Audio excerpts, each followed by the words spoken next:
Here we are, Zach. We're live. You and me. I got to get the intro going, make it professional. But we were talking right now, you and I, and birthday gifts. Yeah. When people buy I don't know how to say thank you. I don't like it. I feel weird about it. Yeah, and I was saying I just kind of felt the same way, and I don't know why. I'm just one of those people who has imposter syndrome, and I don't really take compliments well, and I try to because I know people are just saying it because they're grateful or whatever, or just being kind. But sometimes I just like I don't know what I did to deserve, I'm just I thanks. I'm okay. I'm just one of those weird people like that. Weird imposter syndrome. I know. That's great. It's a great way to put it, huh? Yeah, I don't know, but yeah, some of us are just kind of like that. I'm not good with compliments, and then even like when my grandmother passed away, I felt weird. It's a weird thing. I didn't cry, but then I was sad. I don't know how to even act. I don't know how to act on a birthday or in death. Yeah, and that's kind of what we're going to talk about, right? Is how to address touchy subjects like death and dying. Hopefully today we can get to the core of some of that. Yeah, without people offending others out there. So if you're going to get offended or too much, don't watch. Yeah. Hey, Zach, I always say, and I drive everybody crazy because you know my humor, and we became friends because of the love I had for your dad, and I had no idea what your backstory, and then me and you became friends, and you were worried about overstepping your boundaries with me. I was worried about overstepping my boundaries with you, and look now where we are. Yeah. Huh? Yeah, it's really cool. You know what? I've liked it the few times I've shown up on this show because I like just the conversation, and it's kind of like in a loose format, and we just sort of talk about whatever we want to talk about, and it's nice. I should let you say it. If you don't like what you're going to see, then go watch that guy with a wrench in his ass. Right. It's coffee talk right now, everybody. Here we are. Boom. It's coffee talk with the Zika. Nothing rhymes with that but chicken tikka. We name drop here. We're Stephen and all his friends.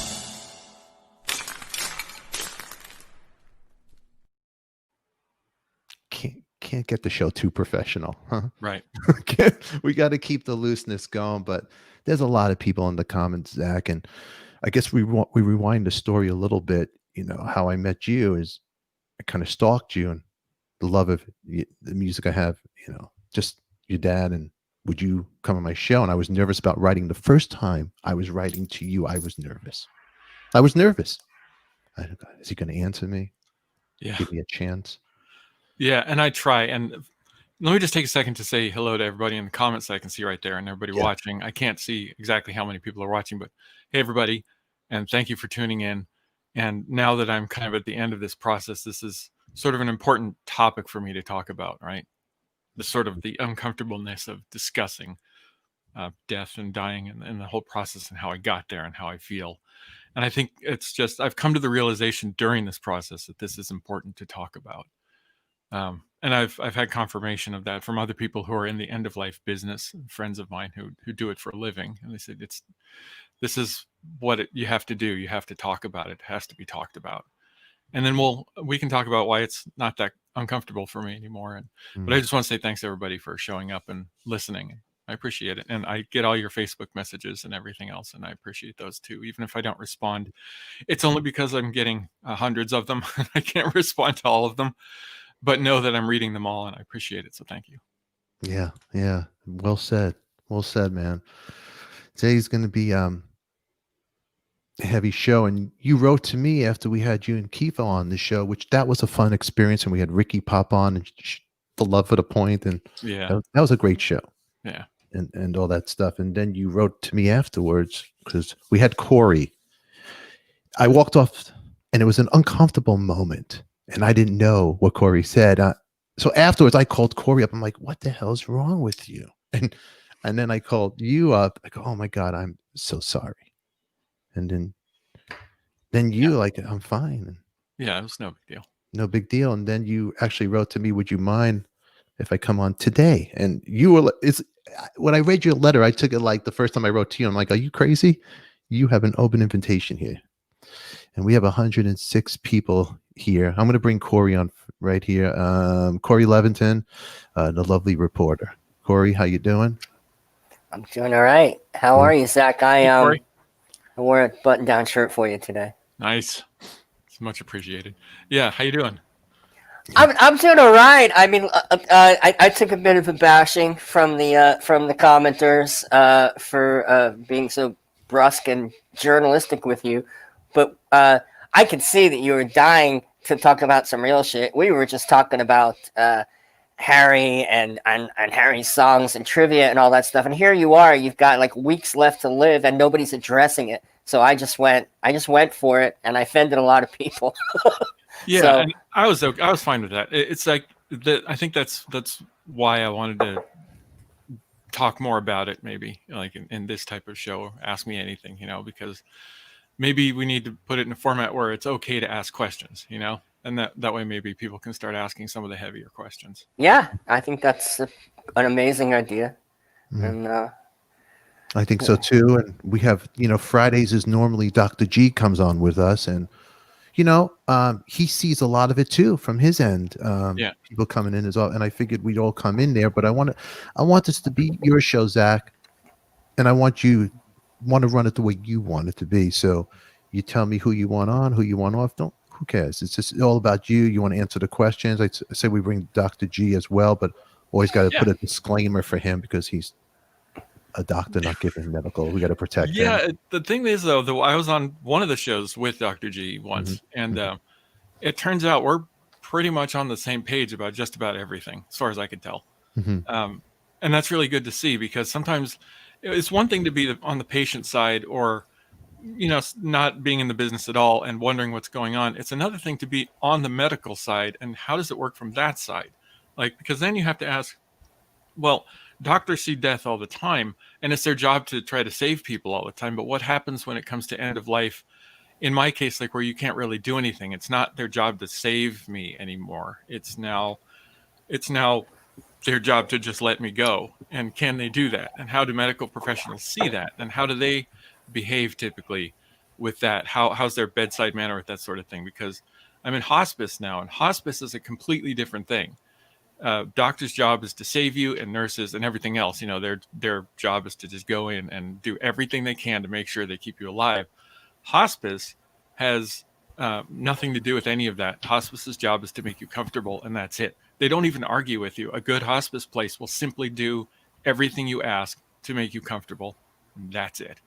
So I'm wondering how, like a lot of medical professionals handle that, because it's the antithesis of what doctors are supposed to do, which is save lives. Yeah, you're totally right. I go here. Well, should we bring Dr. G on, Zach? To Sure, answer yeah. something. Here we Yeah, go.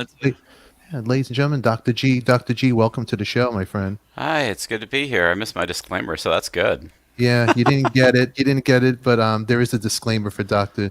G. I figured, we're getting serious here. We're always busting chops, but today's a different day. It's Zach's day, and Zach, you're the leader. Run with it, my friend. actually, I have a question though. Lead with Corey always. Yeah.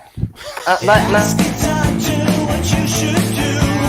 Ask the doctor a question or two. It's all right here on Coffee Talk. It's all pain-free without the shot. All advice is free. Please call 911 if you need assistance. That was Thank you. perfect. Yeah. Corey, you are just that guy. Can I say it one time here for everybody? Zach, you don't mind. Could I be Stefan for a second? Just why are you just a moron? I want to hear Zach call you a moron. It'd be great. That's funny. So my question is this: I always hear that assisted suicide is legal and it's different than it was in the Kevorkian days, but people don't like talking about it. I guess they don't want to get certain people who are against it riled up. I don't know what the reason is, but we should kind of all know what the rules are. Can you legally have somebody end your life? Yeah, and from what I understand, it's actually different in every state. At least it was. I know in California there is a law. It's not as simple as allowing assisted suicide. There are some rules attached to it. Other states I know completely disallow it, and I don't know which states they are, but what you can do, there's a site called Death with Dignity, and you can look it up, and they should have the information per state as to how they allow it, or if they don't allow it, or what they do allow. So as far as that goes, that's part of why I wanted to talk about it too, because there's clearly some sort of stigma attached to it still. I mean, maybe for obvious reasons, but we're not at the point yet where everyone just sort of allows it. Maybe that needs to change too. Yeah, I mean, from a California perspective, we can do, and we've been able to do for 5 or 6 years now, assisted suicide with our patients. It's still got a bugaboo thing about it with most doctors, and you have to have 2 doctors sign on, and there's a waiting period and some other things, but it is doable. And just I want to dovetail on some of the things Zach said is, as a physician, we're trained to save life and almost at all costs. So when I was going through my residency, it was my point of pride that nobody died on my shift. So when you're working through the night, nobody's going to die on my shift. Nobody's going to die on my shift. And that was the way your brain worked. So that's ingrained into you. You're like so fatigued, and all you know is that you cannot let people die. That is period, end of story. And so it is very difficult for many doctors to actually have the conversation about dying because their ingrained training is to make sure they save your life. And I'm not even saying that's wrong, by the way. I'm just saying it's really embedded into me. Even though I've been helping people for quite a while, most of my career, I would just say that's because of more of a spiritual training and some other things that led me down that pathway, and a more complete view of medicine as compared to just thinking that the job is going to save your life. Because everybody's heard me say, if my only goal was to save people's lives, and obviously the mortality in my practice is going to reach 100%, I'm going to be a failure most of the time. So I better change my perspective. And I learned that very early on. And so that's why I think most people need to learn about that one thing that we all do called dying, and doctors need to learn more about it as well. It's not the enemy. Yep. Yeah. So Not the enemy. All right. What are your plans, Zach? In terms of end of life, you mean? Mm-hmm. Yeah. Well, I've enrolled in hospice, and that's pretty much the last step. So what hospice's job is to just keep me comfortable, and that will depend on what that takes. Depends on how bad my condition gets. Right now, I'm mobile and independent. I don't really need a lot of help, but I do have some morphine because I'm getting pain. As the cancer progresses, it's going to start affecting my organs and my whole infrastructure. So when that happens, I'm going to be less and less mobile. Then I'm going to need a bed, and then I'm going to start needing an IV, and I'm going to need breathing apparatus eventually, which we already have in the house. I'm just not using it yet. And the job of hospice is to keep me going in that way, to make me comfortable until I decide, because I'm in California and I can decide this, until I decide that I've had enough. And that's when I can, in theory, well, I still have to set this up, but with a consenting doctor, set up the final morphine thing. So that's the plan, really, is just to keep going until I feel like I can't go anymore. Because there's going to be a point at which I'm not mobile anymore, can't move, can't do anything, can't think, because I'm on morphine 24/7. Mm-hmm. And at that point, my reasoning is, why am I still going in that case? Because I'm not doing anything or serving any purpose. I'm just sitting there. And that's when I feel like, and in fact, I'm probably going to make the decision to end it before that, because I don't want to get to that point. I would rather end it sort of while I'm still cognizant of everything that's going on around me and able to make my own decisions. Yeah. I mean, Zach, last time you were here, Corey was going over something, and on the show, you could see Kifo, Zach's brother, you asked Corey, how's the family handling this now? And it was, a tough question. And I was like, oh no, you asked that question. And I'm asking it now. How is the family handling this since we're coming to this situation where it's coming to? Yeah, it's tough for everybody.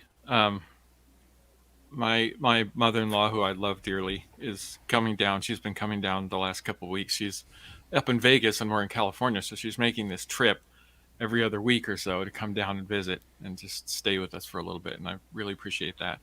My family on my dad's side, like all my 6 brothers and sisters on that side, Mhm. and my stepmother Una, who is Harry's wife, they're all taking it. They're all sad about it. You know, it's hard. We're all in quarantine. Everybody's separated. We Yeah. can't get together and talk about it. So a few of my brothers and sisters have come down to see me recently in the last 2 weeks.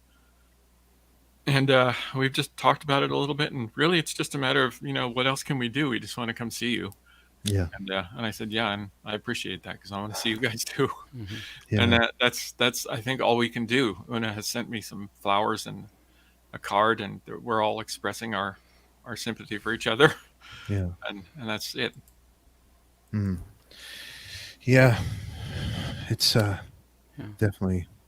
And I also want to make sure that everybody understands that Zak's making these choices. So some of the things you said might sound scary to people in terms of oxygen or IVs or any of those things. And those are all choices that he's deciding to make, because he could also choose to get the prescription and have it available. And once he comes to decide, I'm feeling pretty good, except for I need some more oxygen. I'm feeling pretty good, but the bowels aren't working, so I need some IVs, and I get some fluids, and I'm interacting with people. I'm getting value in my life. And then it gets to some point where he says, I think this is the day. And if he's gone through the process with the 2 doctors and gotten the medicine and has it at home, he can choose to consciously say, this is going to be my last time.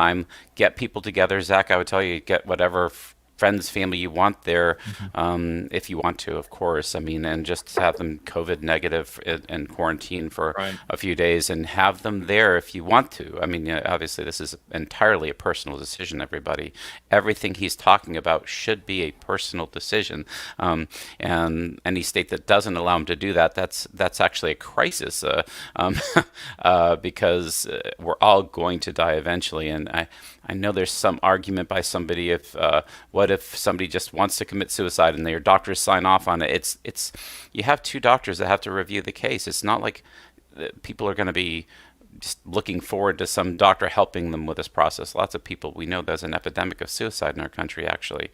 And I know if you call it suicide or death with dignity, it's just about him making a conscious choice each step of the way about how he chooses to die. And that's what I think is so important for everybody out there. We're going to all die eventually. And if we have a point where we say, listen, I have some condition that says, no, I'm not going to make it anyways. Let me choose how to do this. That's what we're looking for. Yeah, and that's a really good point. A lot of those are really good points. And actually, you hit on something that I think is really important: suicide.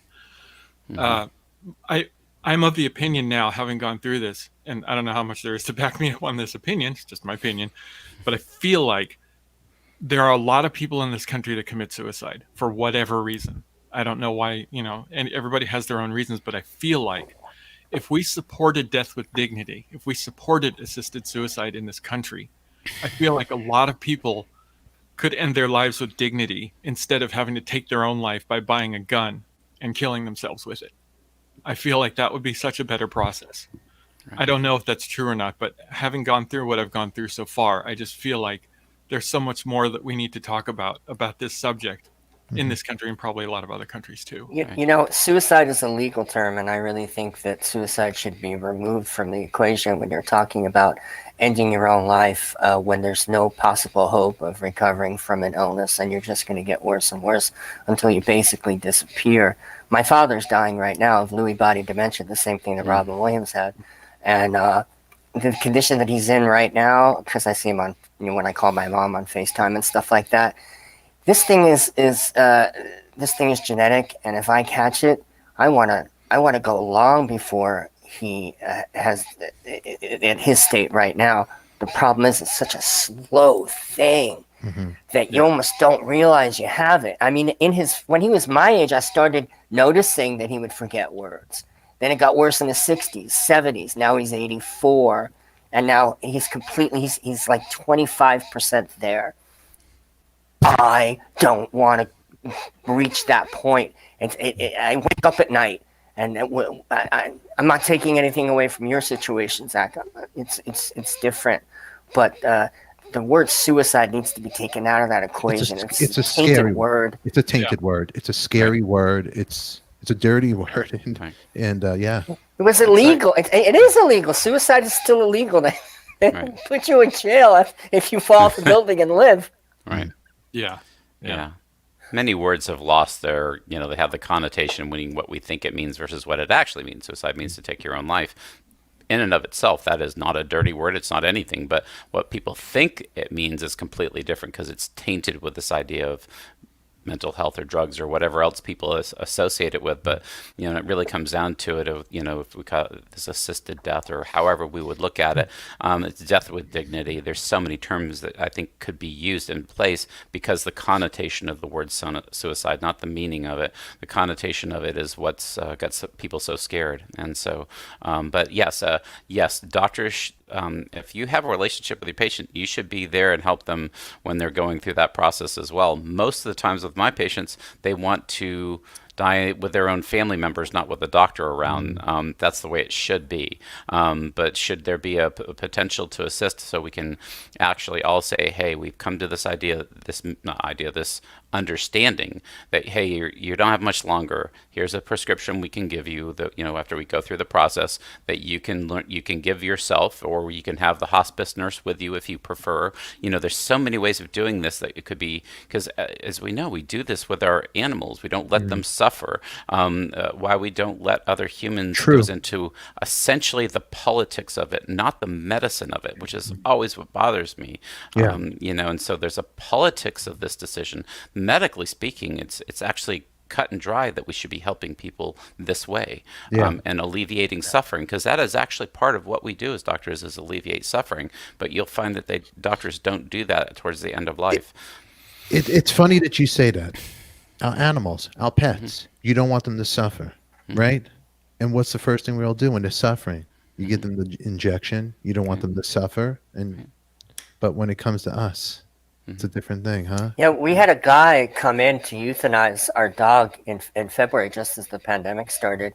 It was actually a great thing. He just kind of went down to sleep in his favorite spot, and he got slower and slower. And Joanna and Skylar went in the bedroom. They couldn't take watching it, but I was like, wow, this is really cool. We really should allow humans to do this. And many states do, but too many don't. Right. Yeah. And having someone to help there are people, I want to make this clear, it's not something anybody should do alone.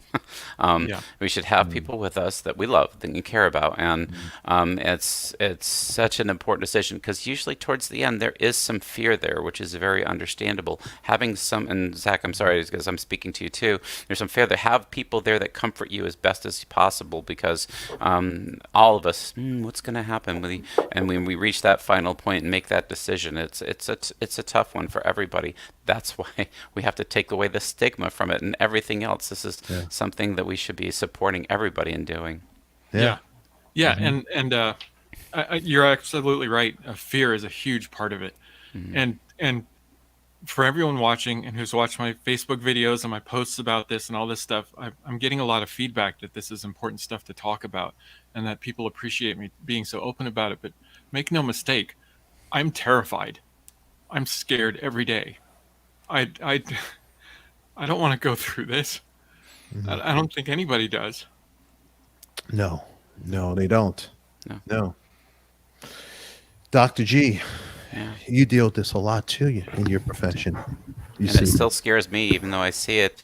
It scares me. That's why, especially with a cancer diagnosis, most of the primary care doctors in the world, you have a cancer diagnosis, they wash their hands of you and send you to an oncologist like you have some sort of like scarlet letter or something. And so, where my job is to be in with people, and they have their oncologist and they have me, and they're, we talk about these kinds of things and how aggressive they want to be in their treatment as well too, because early on, that's obviously what you're talking about more than this. But this has to be an early part of the conversation. conversation.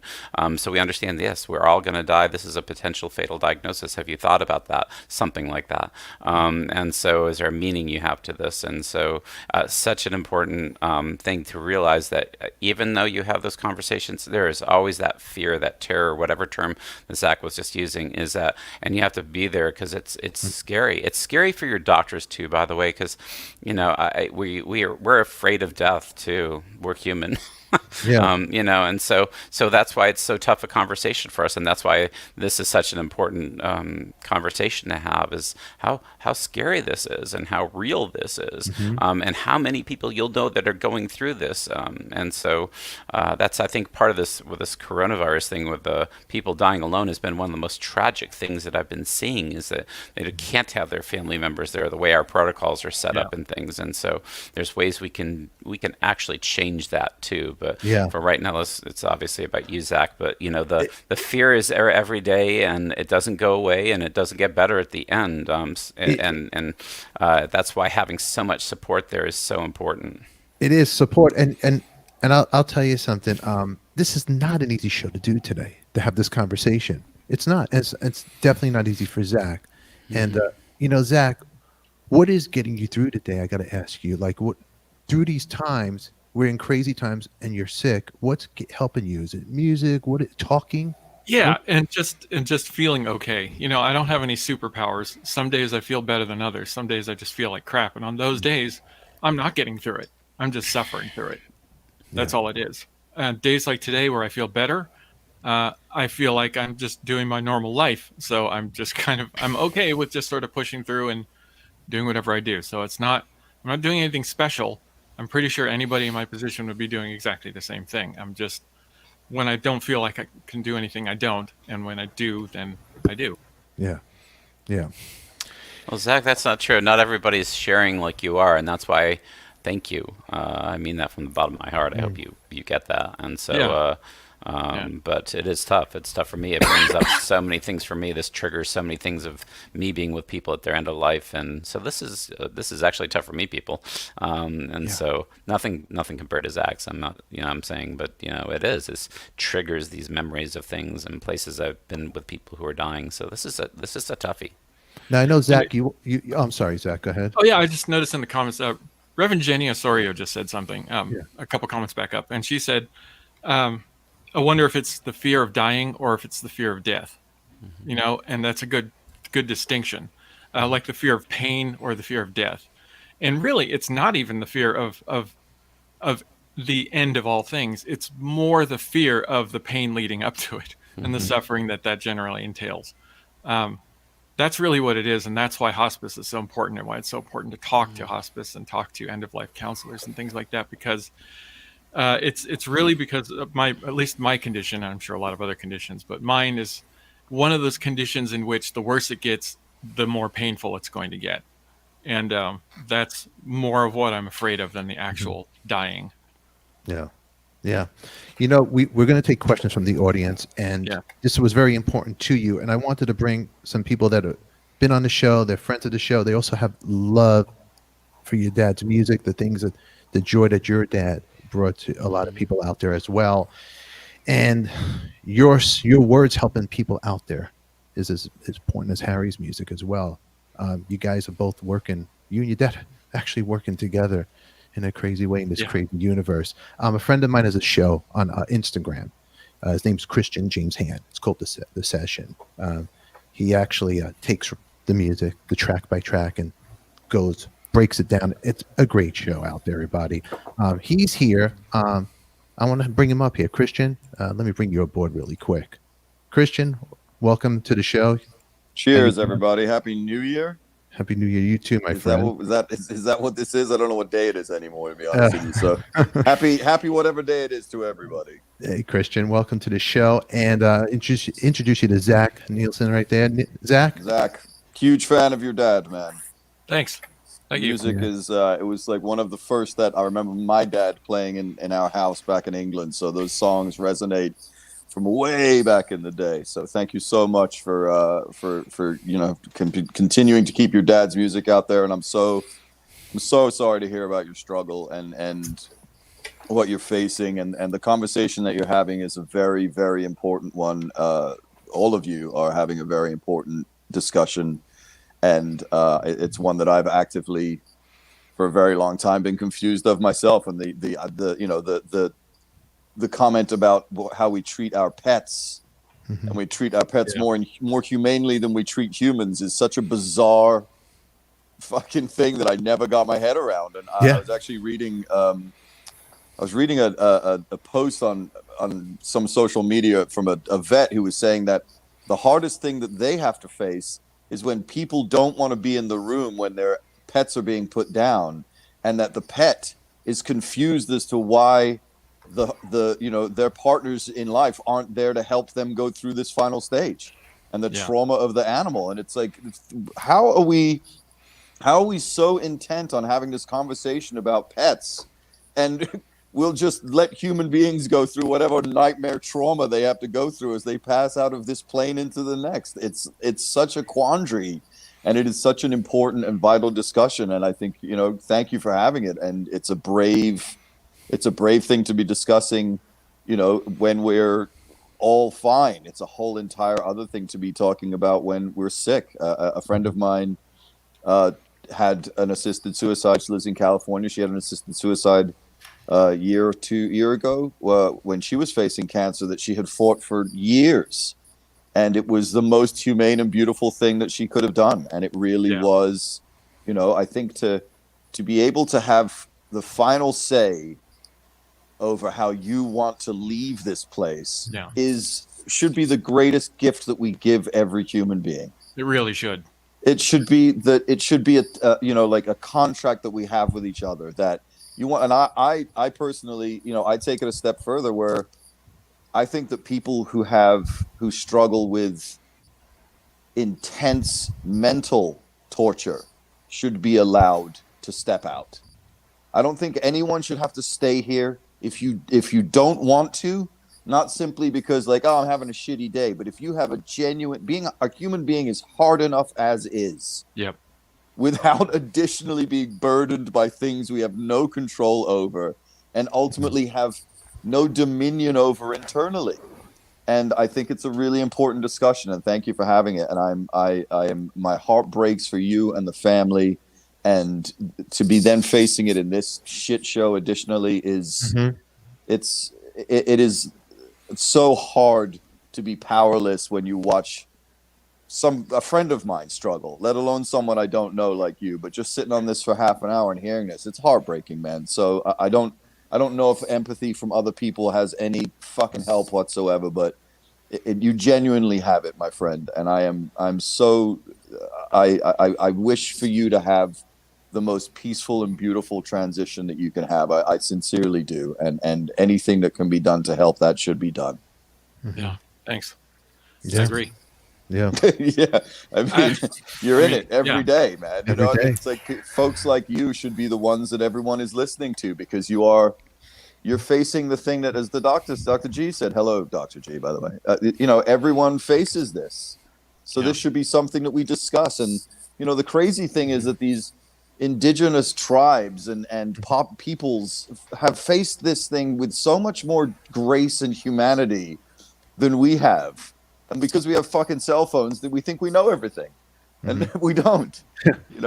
People have dealt with this in such better ways than we have for eons, and it's so pathetic. We're such we're so barbaric in so many ways, man. So have you had any? Can I ask you a couple of questions? Yeah. Have you had any sort of experience with these preparatory, like the Michael Pollan book, where people have been doing mushrooms and psilocybin and those sort of things to prepare themselves? Have you done anything of that ilk? Did that have any interest for you? No, I haven't done anything like that. The only thing I've done to prepare is really just the stuff like calling hospice, getting that stuff set up, getting the medical stuff set up that I'm going to need. That's really the only preparation I've done. Other than that, I am literally taking it one day at a time and just seeing what's wrong with me today, because that's kind of how it works for me these days. That's, I mean, and especially now with what we're facing with the isolation of this thing, I can't even imagine. Do you have a have you been given a time to anticipate? No, and that's because we can't really predict it. It's not because nobody wants to give me a time. It's more like Right. just it's so unpredictable. We don't know because I just stopped chemo a couple weeks ago. We know from previous hospitalizations and tests that my my cancer moves really quickly and it's very aggressive. All That's all we know pretty much. I know that it's affecting more of my organs. I know that it jumped to my liver at one point. And now we're seeing around my colostomy, there's evidence that there's actually cancer right there around the stoma of the colostomy, right under the skin. So it's definitely there, and it's definitely getting worse. But as to how long, your guess is as good as mine, really. We don't know. It could be tomorrow, and it could be 2 months from now. Wow. Wow. I'm so sorry, my man. Thanks. Yeah, it's okay. So sorry. But that's why we're here, right? We're talking about it. Yeah, we are here. And it is still, as we're all here talking about it, it's it's uncomfortable for us to address it because here, Zach, you became a friend of ours, and you know what? And it's weird because we're always bullshitting and joking. Today we took a twist with this. And, just like life throws us curve balls, and we're dealing with this. And Christian, what you're saying over there during these times, these are crazy fucking times for sure, man. It's like a twilight zone that we're living in, and then got to deal with what Zach's dealing with. Yeah. Hey, let's. Can we take some questions? Yeah, let's do it. Because I promised questions during the week. Yeah, we've been watching the comments. They got people in the comments are saying, "I have a question. I have a question." Yeah. When we get to the questions, let's do it now, guys. Ask your questions in the comments. We're all reading. Yeah, them. yeah. Start it right now because it's hard for us to go back over there with the lag and all that stuff. And let's go there. And Christian, if you come up with any questions in your mind as well, Dr. Sure. G. Corey, just throw it in there. Let's do it. As I'm looking right here, everybody. Yeah, Deborah Myers said, not a question, but had lung cancer and chemo so bad I wanted to die. And I know that feeling. I was on chemo for 2 years. And it is awful. It's absolutely terrible. It's worse for some people than others because there are different kinds of chemo that affect you differently. Mine was really bad. I had 6-hour infusions. I had to go into the office and get injected through my port here and sit there for 6 hours and get injected with poison, basically. At the end of that process, I felt so bad that I just wanted to curl up and just cease existence, basically. And then I would get better over the next couple of days. But yeah, that's pretty much it. Let's answer this one. Miranda Forsman, what music would you want to hear on your last days? And that's a good question. I tend to be a fan of a lot of different kinds of music. So obviously I'm listening to a lot of my dad's music these days. But I'm also listening to everything I always listen to anyway, which is a lot of 80s music. And a lot of 70s music, a lot of 90s music. I have a big musical appreciation palette. So it's actually quite a lot of different genres and types. But yeah, music is important in general. I just always listen to music. Do you have a favorite track of your dad's? It varies. Turn on Your Radio, the Lottery song, Without Her. Those are typically a few of my favorites. Nice. Yeah. Good question, Christian. Yeah. And the Colonel says, I'm sorry. I didn't mean to interrupt. No, go ahead. The Colonel asks, what stage was my cancer at when I made the decision? And I started at stage 4. So that was when I was diagnosed 2 years ago. I had stage 4. So I was already kind of too far gone to really save. And all the chemo did was hold it at bay. It didn't actually fix anything for 2 years. So, looks like the Colonel was able to go through radiation and surgery, and then you've got a colostomy, but you're cancer free. And it didn't work that way for me because mine was already so pervasive that there was no surgery they could do that could get rid of it. And then I had the colostomy too, and they couldn't reverse that until the cancer was gone, and they couldn't make the cancer gone. So I'm just sort of stuck this way now. We got it too late, and this sort of ducktails with my favorite phrase: get tested, get a colonoscopy, people. Don't let it get this far. Get tested before it gets this far. And that's my PSA for today. Yeah. My favorite memory with my father, that's a good question.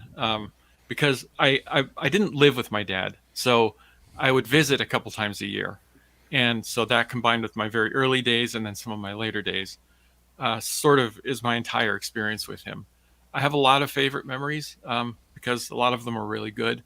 My favorite one is probably going to London with him in 1991, meeting George Harrison with him, and recording the song for the Fisher King, How About You, all on the same trip. And Wow. on the last night of that trip, we had a really long discussion in our hotel room. We talked for about 6 hours, and that's probably one of my favorite memories. And when did I realize something was wrong? That's another good question, because this is something everyone wants to know. This is terrifying. How am I going to know when something's wrong with me?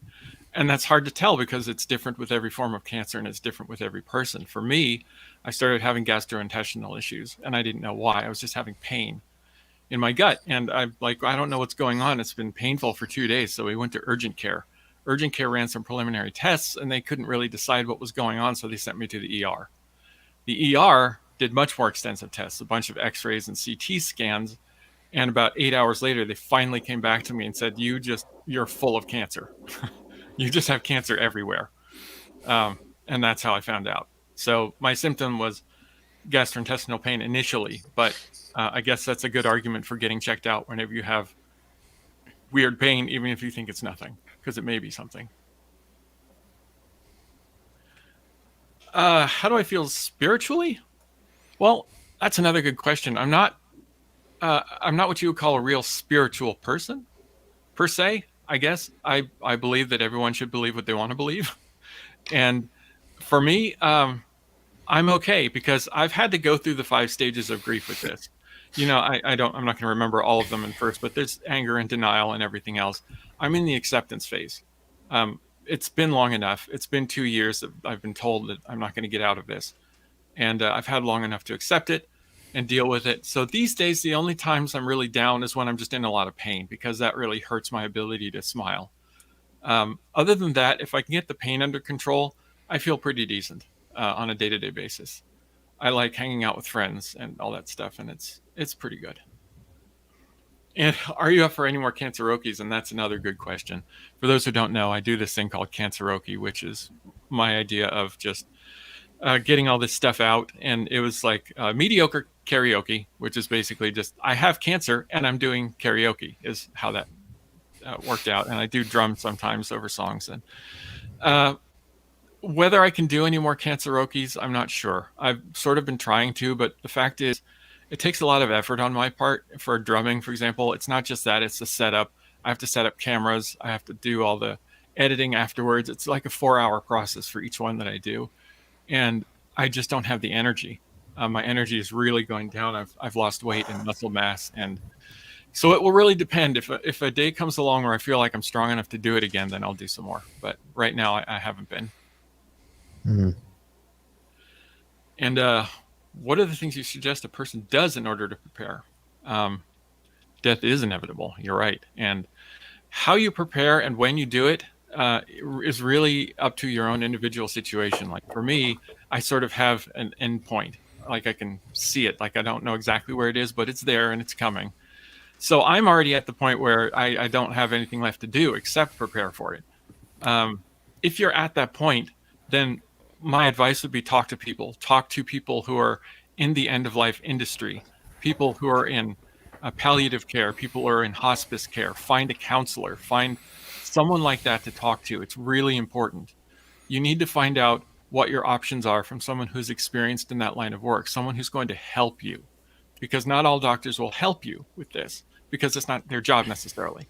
But there are palliative care and hospice care professionals generally know what they're doing with this stuff, and they will help you. They'll help you find resources. They'll help you connect to people. They'll help you connect to therapists if you need them. And some people do need them, and you need to talk about it and you need to get it out, and you need feedback, and you need to hear that what you're going through is okay. And that's what I needed to hear. It's okay. It happens. We'll help you get through it. Here's what's going to happen. And that's what got me to this 5th stage of acceptance, is talking with people and understanding that it's not a crime to die. And it's not something to be afraid of. You really need to just talk it out and have the acceptance. And that's what I suggest.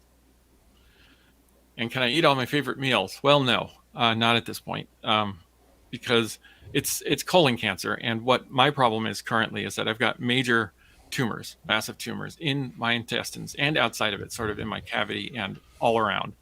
And these tumors are squeezing my intestines and creating blockages. And because I have blockages, I can't digest everything. So it's really a crapshoot right now as to what I can eat. I'm sticking to things that are soft and easily digestible. And even sometimes even that doesn't work. But I had a burrito and that went down fine. So, I mean, I don't know.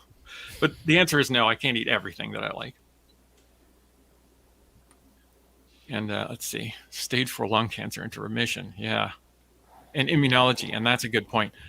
Chemo has caused side effects with me, but not as long lasting as that. Mine dissipated when I stopped. The only exception to that rule is I had one of the chemo drugs I was on for 6 months caused neuropathy in my fingers. So tingling, numbness in my fingers, and that never went away. Unfortunately, it did permanent damage. I cannot feel the tips of my fingers.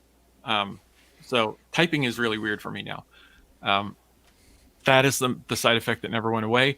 The rest of them did. Like, I don't feel nauseous. I don't feel any of the general malaise that it causes, and I don't feel any of the other real weird side effects. Like, one of them had this thing with cold. Like, you can't drink cold because it tastes like garbage if you do. It's a really weird side effect.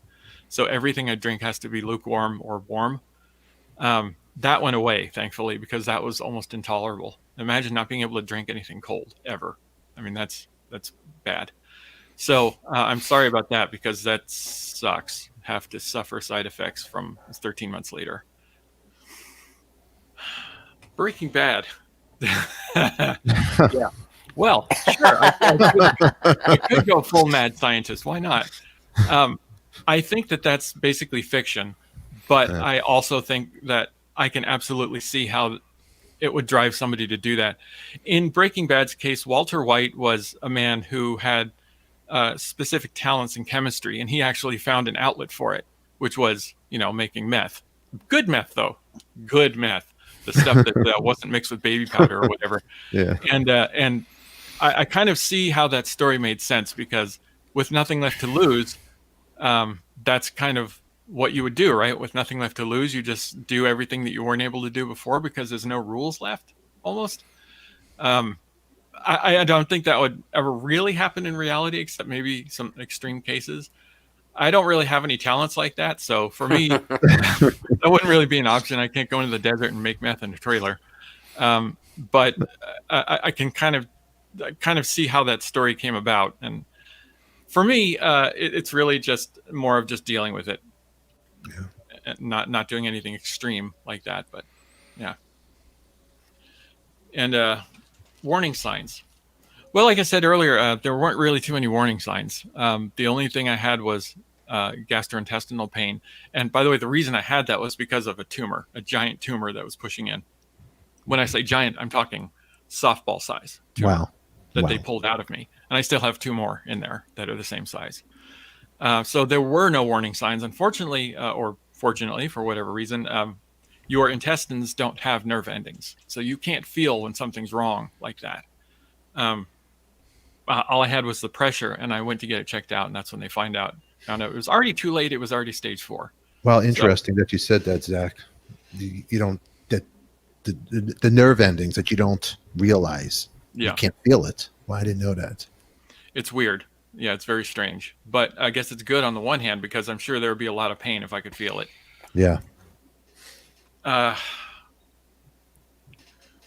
Well, I guess I don't see it as bravery, honestly. I'm also not good at taking compliments, so thank you for that.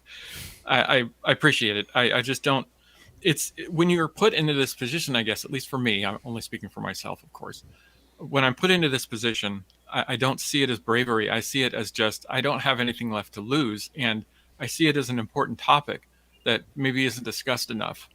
I don't see people talking about it. And I see a lot of fear surrounding this subject from everyone. Everyone's afraid of dying. Everyone is afraid of their loved ones dying. And that's a big part of it. I think that's actually where a lot of these death with dignity laws come in, and how assisted suicide is disallowed in some places. I think it stems from the fear of people losing their loved ones. And that's where the legislation comes from. You say, I don't want people to die, so I'm going to make it so they can't choose to die.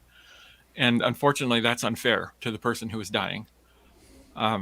So I don't see it as bravery. I just see it as something that maybe needs to be talked about. And given that these are probably my last few weeks or months here, maybe that's what I should be spending my time with. Oh, I was surprised when Paul McCartney wrote me because we've never actually met, not in person. He was great friends with my dad, of course, so he knew of my existence, I think. But other than that, we'd never met, and I didn't. It just came out of the blue, really. It just showed up at my door, and I was very surprised. But it was very nice of him. All my legal wishes, yes and no. I haven't finished. I'm dragging my feet on that because I'm bad at that. So I don't have everything in place. But when you sign up with hospice, you sign a lot of forms, and one of them is a DNR, and one of them is transfer of rights to everything. So I mean, a lot of this stuff is getting taken care of automatically simply by signing up with hospice. So that's good. I do need to still do a few other things, but for the most part, if I died tomorrow, it would be taken care of. How I communicated with others who have recently made the same decision, not per se. I haven't really heard from too many people that have made the same decision recently. I believe I saw someone in the comments here say that they had just done that. And I apologize for not catching that person or answering that question, but I don't know anyone in person who's made the same decision. I do have friends who in their later years have moved into the field of end of life, and I've actually had discussions with them, but no one who's actually made the decision for themselves. Choose one person to be on my side. Who would it be? Well, it's my wife, because right now that's who is by my side every day, and that's who I'm going through this with. And we're talking about it pretty much every day, and we're figuring it out. And it's weird how it's become such a common topic for us to talk about now, because I think we've both just gotten over it. We're just sort of talking about it openly now. Yesterday we had a discussion about when we need a bed for hospice, where we're going to put it. We talked about moving furniture around. So our discussions have become banal in the context of death, which I didn't think was possible, but here we are.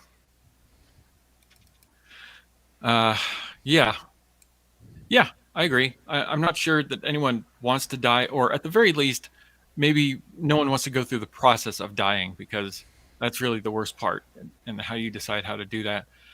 I think for some people, maybe people who commit suicide are desperate. They're desperate to get out of the loop, and maybe for them, they're looking forward to it. But for me, I'm not really. Whatever lies beyond, lies beyond. But I'm still here on this earth right now, and I'm still kind of looking forward to being here for a little while longer. Yeah, being in denial about it. It does make it very difficult to discuss legal affairs and arrangements. That's a tough one. That's one of the hard discussions. That's key. Communication is key for this, and it's really hard. You can't force someone to accept it.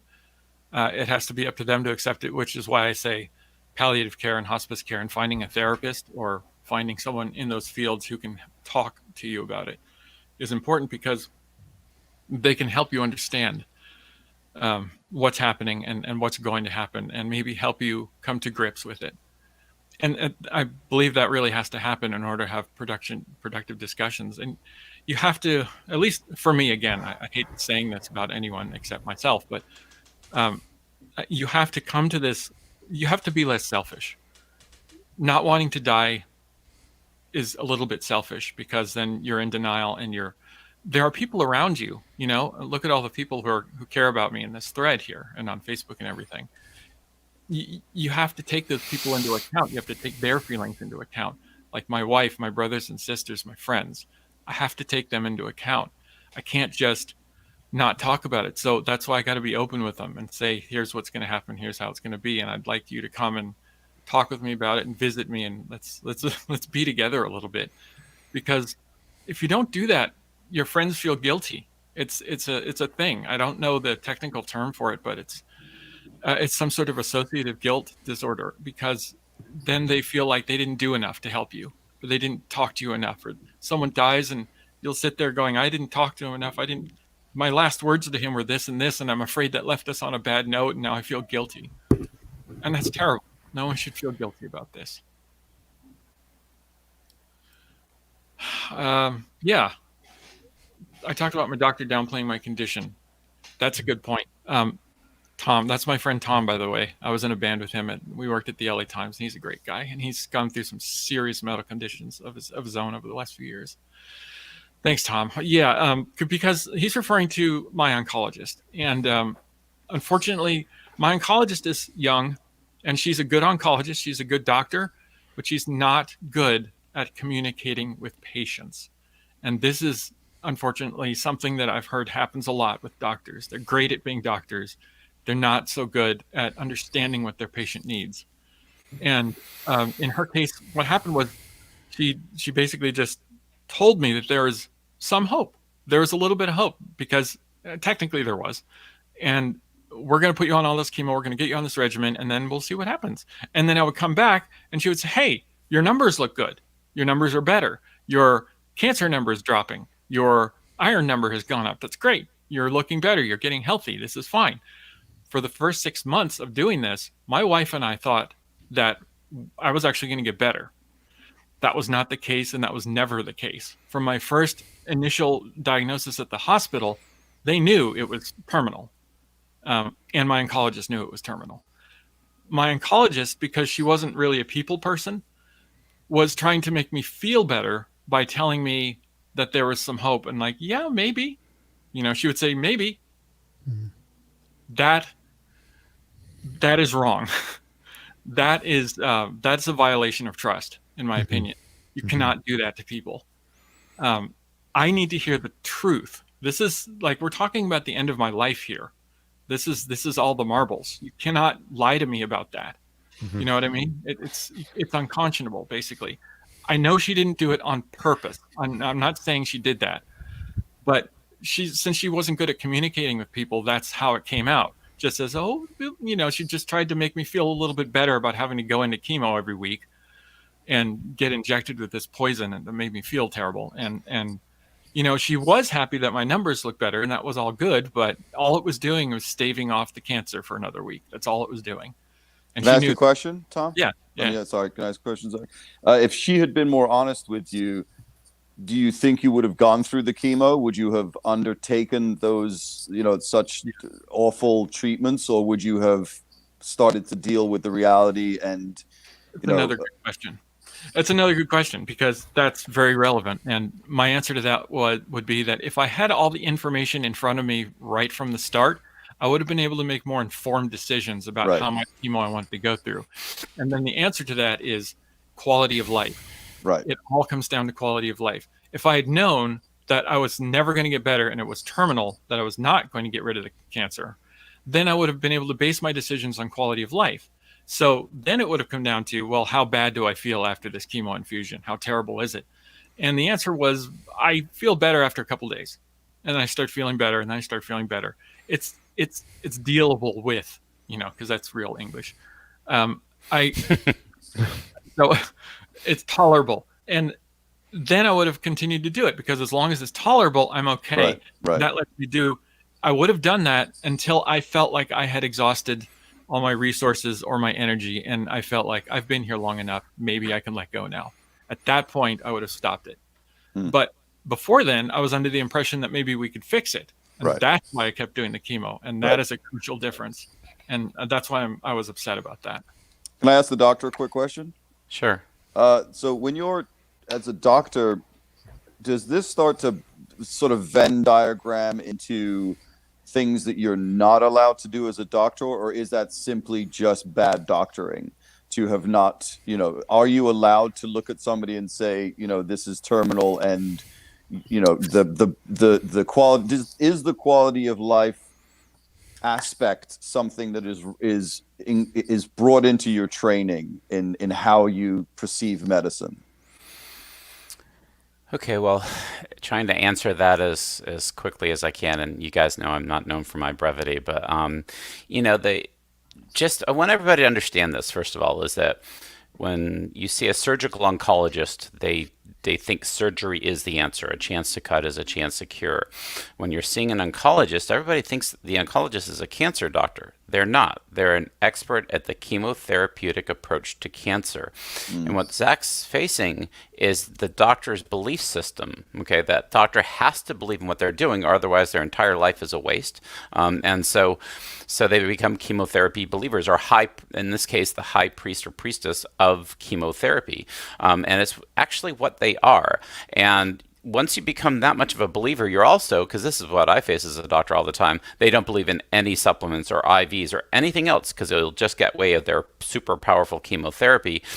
And they're transmitting as much to Zak their hope that you're going to be the outlier, the 1 or 2% of people who make it. And that's what they're transmitting because they are afraid of death, which I said, remember, doctors were probably more afraid of death on average than the average person because we're taught to fear it the most. Therefore, we're going to be the most aggressive and treat things as powerfully as possible. Death is the enemy kind of thing. And so what's happening is really the doctor is transmitting to Zak their belief in what they do. Because otherwise, remember, they have trained so hard, given up so much of their life to become this person, this high priest, or in this case, high priestess of the medical system. They really believe in what they're doing to the point that they want to transmit it to you.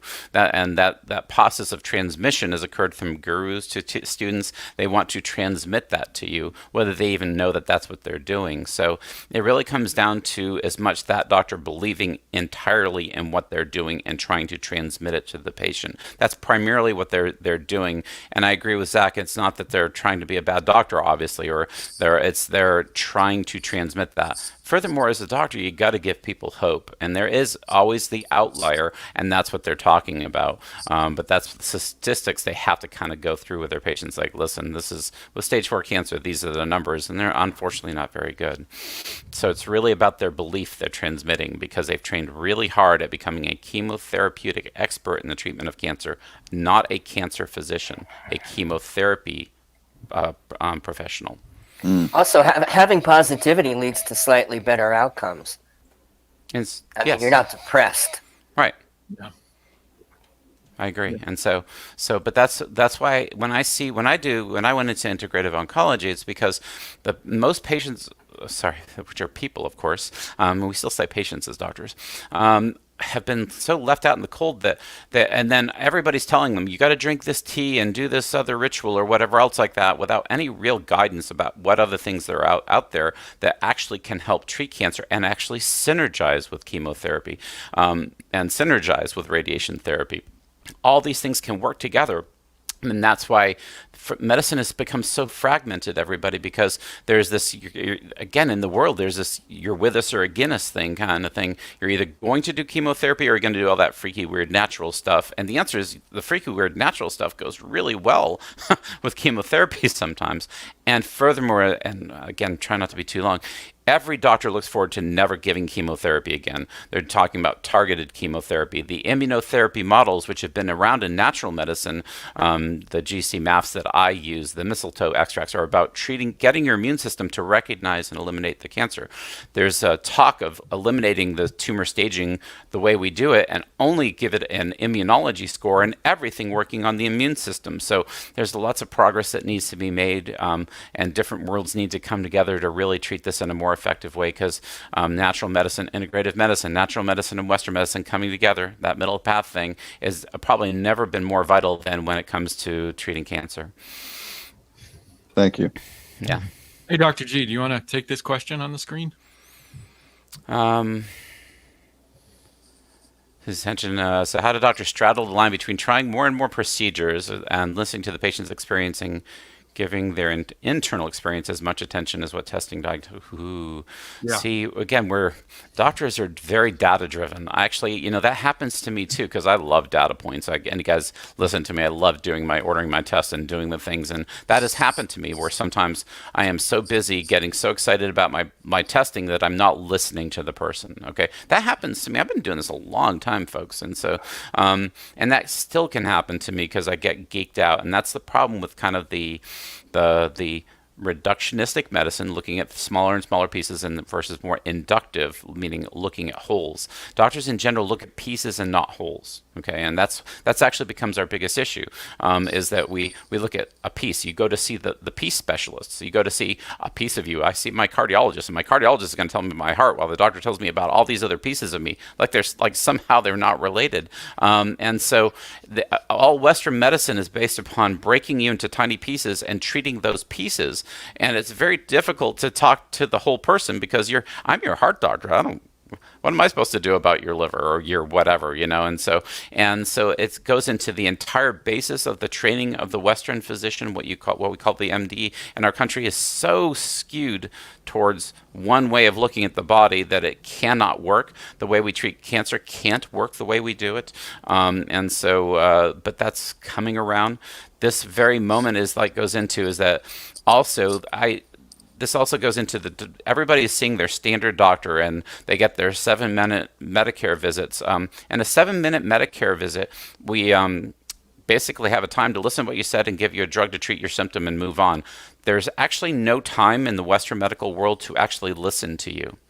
Okay, and so you have to step out of that and really kind of look for, am I getting a doctor who has the time to really listen to me, as well as just order tests for you? Because the way to get you out of the room is to write you a prescription, order a medical test, get something that was, they listened to me, I have a blood test to do. They listened to me, I have a prescription in front of me. And it's part of the game that we play.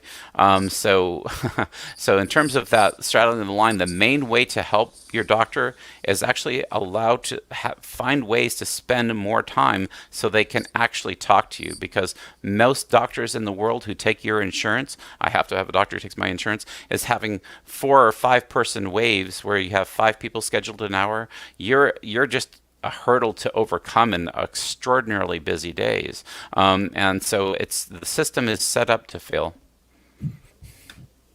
Sorry. Yeah. That makes sense with everything I've seen. I'm not a doctor, obviously. I haven't been on that side of it, but I've experienced some of that. Yeah. Yeah. I bet you have, Zach, and I'm sorry for it. It's the medical MD training is so powerful. It's a powerful indoctrination that you better start believing in what you do, and unfortunately become a believer when you thought you were going to be a scientist, which isn't about belief, it's about science. And then your belief is now crowding out knowledge that could help you because you're stuck on one thing. Yeah. And so it really is difficult for the doctor. And I'm not trying to just make excuses for doctors, everybody. There's time constraints, insurance constraints. There's a lot of reasons you're not being listened to. And you, by the way, have forced them into it because you also said, I only want the doctor who takes I don't even want to pay a copay. And so, you're essentially asking for 5-minute visits if you insist on that. Yep. No, being a doctor is definitely more complicated than I think a lot of people understand. It's not just about understanding medical stuff and going to school. There's a lot more to it than that. Yeah. So that's why thanks for being on the show with us, Dr. G. Yeah. I really appreciate that because your insight kind of invaluable. Let me switch gears. Let's go to this version. What's my favorite movie that makes you laugh? Oh man, so many. I'm as most people who know me know, I have no sense of humor at all. Hey, stop laughing. I like a lot of funny movies. Airplane 2, awesome. Blazing Saddles, the Naked Gun movies. The list goes on for pretty much ever. There's all the big hitting comedy movies. Sorry, I forgot the name of the movie now. Were you going to say Top Gun? No, not Top Gun. That's what it's it's Val Kilmer's first movie, and I can't remember. Oh, Top Secret. Yeah, stuff like that. So I've quite a few movies that make me laugh. Good question. Wow, that's a big question. Okay. Ooh.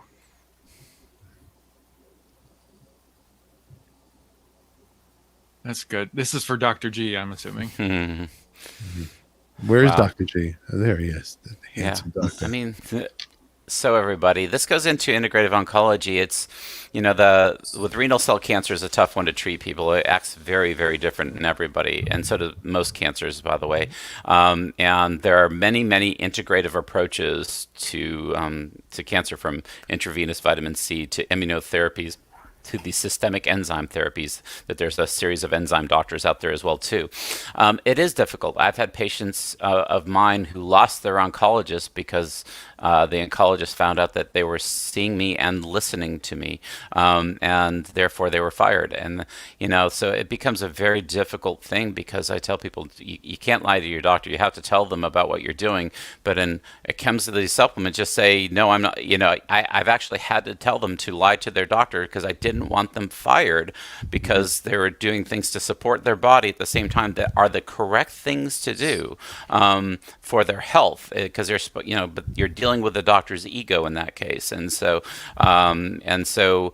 by the way, so everybody, they have to be integrative. So my biggest success with treating somebody with renal cell cancer, they were just doing one targeted form of chemotherapy and all my things, and they had such a dramatic response. And by the way, and this goes into Western medicine, to the point where his tumor had shrunk so much that they said it was inoperable, and he told them all about this doctor, and they said, well, poo-poo, it doesn't matter. And they ended up trying to do a surgery, and the surgery ended up being the thing that finally ended up killing him. And so it's a tough thing to deal as a doctor for everybody. You have to be open. But the idea is that there's targeted chemo and or immunotherapy, along with the things I do, is actually the way that we can get ahead of this and treat this, getting your body's own immune system to recognize things, helping with the programmed cell death mechanisms and all these doctor things. Sorry about that. But there are ways of helping that. And even in your case, there's, you say, the systemic enzymes worked for a while. Hey, what else can I do? Can I see another integrative oncologist maybe does more than just enzymes? There's so many potential ways of treating this that most people aren't aware of, and that's kind of, again, why we're here. But to recognize all those things, and as well as when it comes a time, because eventually we're all going to pass, then we need to have more of a conversation about how do we help with this passing part of things. But as a doctor, it's so tough for me still. I saw a lady just a few days ago. Her daughter recently died. She came to see me for a couple of visits, way too late in the game to do integrative therapies, and I knew when I saw her that even though she said she wanted to live, there was still more fear-based wanting to live as compared to really wanting to live. And so it's a tough thing as a doctor, everybody. It's so much tougher on our patients, of course, but I mean, and so you support them as best as you can with your listening to what they're saying, but also what's really going on underneath as much as possible. You have to have the family that's part of it as well. And so I can't emphasize enough what this person's going through is like, what is there somebody else I can talk to? Because there's options outside of chemotherapy. There's options outside of enzyme therapy. That's why doctors like me exist in terms of for integrative oncology as well. So there are options, everybody. Okay, and that things can be used together. You can use chemotherapy along with natural things at the same time. It's actually the only way you can get the two to work together. Let's see. Do I have any additional concerns? Something that I'm deliberating. Not really. Not at this point in time. I did, previously, but at this point, I've had so much time to think about everything that I think I'm pretty much done. Until it comes down to it, I'm good. Am I going to use the breathing equipment? I don't know. I have the breathing equipment in my house because hospice said I'm probably going to need it eventually, and that was a probably. So right now I don't need it, but I do have fast-spreading cancer that's going to metastasize on a lot of my organs, and that may include my lungs. And when that happens, I'm probably going to start having trouble breathing. When that happens, that's when I'm going to need the equipment. So, and again, I'm going to try to set up the end-of-life shot, with the morphine. Whether I try to do that before or after I need oxygen, I'm not sure. I'm going to play it by ear. That's all. Yes, gastro issues. Many gastro issues. The doctors do not believe it was Crohn's or ulcerative colitis at this point in time. As far as I know, no one said any of that. Do I meditate? I don't meditate, but my natural state of being is to be fairly calm most of the time. So I don't really get upset about a lot of things very often. So I don't feel like I need additional meditation. I'm pretty good. I need you to teach me how to meditate then, Zach. I'm very high strung. That might be because of my genes. You should loosen them. Yeah. Have you? That was a good one. Well, Have I written any songs about what you've been going through? Interesting. I have. I have not completed them. I have written a number of lyric bits, and I've written them down. And I may, if I can't make them into fully functional songs, I may just release them as sort of like pseudo poetry before I'm gone, just so they're out there. But yeah, I've done a little bit of that, a little bit of writing. Lifestyle choices. What, being a dork? No, I don't. I don't attribute this to my lifelong love of being a nerd. Science fiction and, Dungeons and Dragons and all that stuff. I love it. Comic book, movies. science fiction. I got to interrupt you. Yeah. What's your favorite science fiction sci-fi movie? Oh, I love everything. Yeah. A lot of people separate themselves into Star Wars or Star Trek camps. I don't. I love both. I love everything. I shouldn't say everything, but you know what I mean. I'm into a lot of it. Which Anytime Star Trek? sci-fi movies. But Star Trek, there's so many. This 60s. No, because I started with The Next Generation. So I started with that, and then everything after that, and all the movies, and even the current stuff. I'm really into Star Trek Discovery right now, which is on. No, so I'm just, so it wasn't really a lifestyle thing. Nobody can pinpoint for me how I got cancer, because nobody knows. I don't think there is a way to pinpoint it, because so many things can cause cancer that it's just impossible to say, oh, this did it. Since it's colon cancer, I have to assume it's something I was eating. But who knows what that was? Maybe it was all that toxic waste I was drinking. You're too young to have Probably been. not.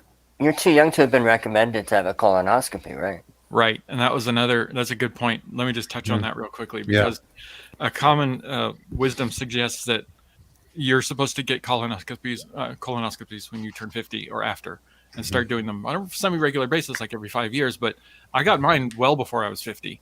So I'm an argument for getting colonoscopies sooner than that.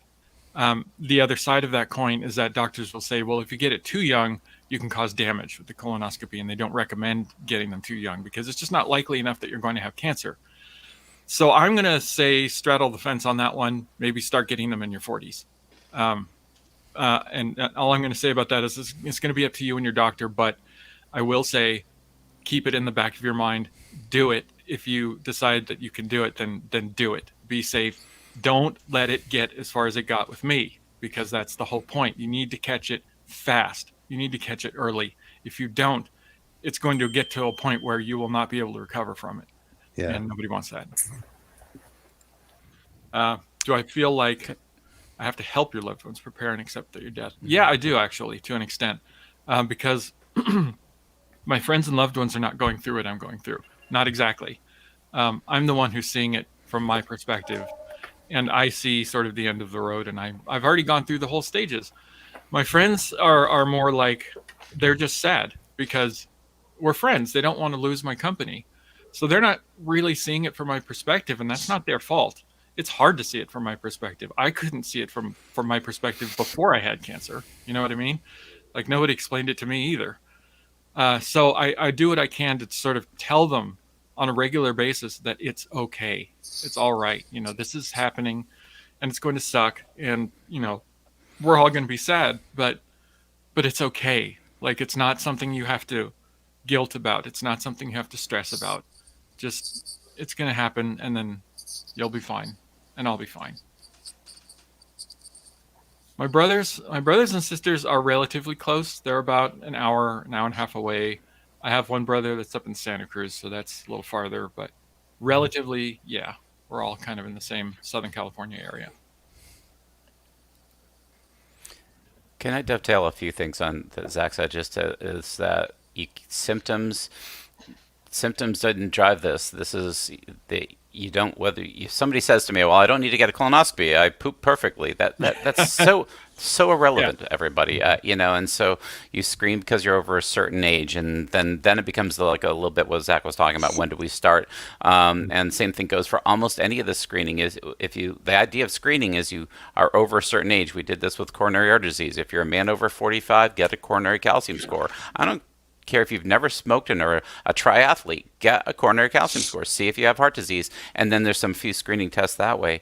The standard lab tests that the average doctor does on a yearly basis mean nothing almost, and other than if you found something like abnormal liver enzymes due to a cancer, you have waited too long. So the standard chemistry tests that the doctors do don't pick up on things early enough either. So and furthermore, like the lifestyle choices, that's what I was thinking about. Again, if you're a vegan, get a colonoscopy. You meditate, get a colonoscopy, and or prostate exams, etc. that we've talked about. So it's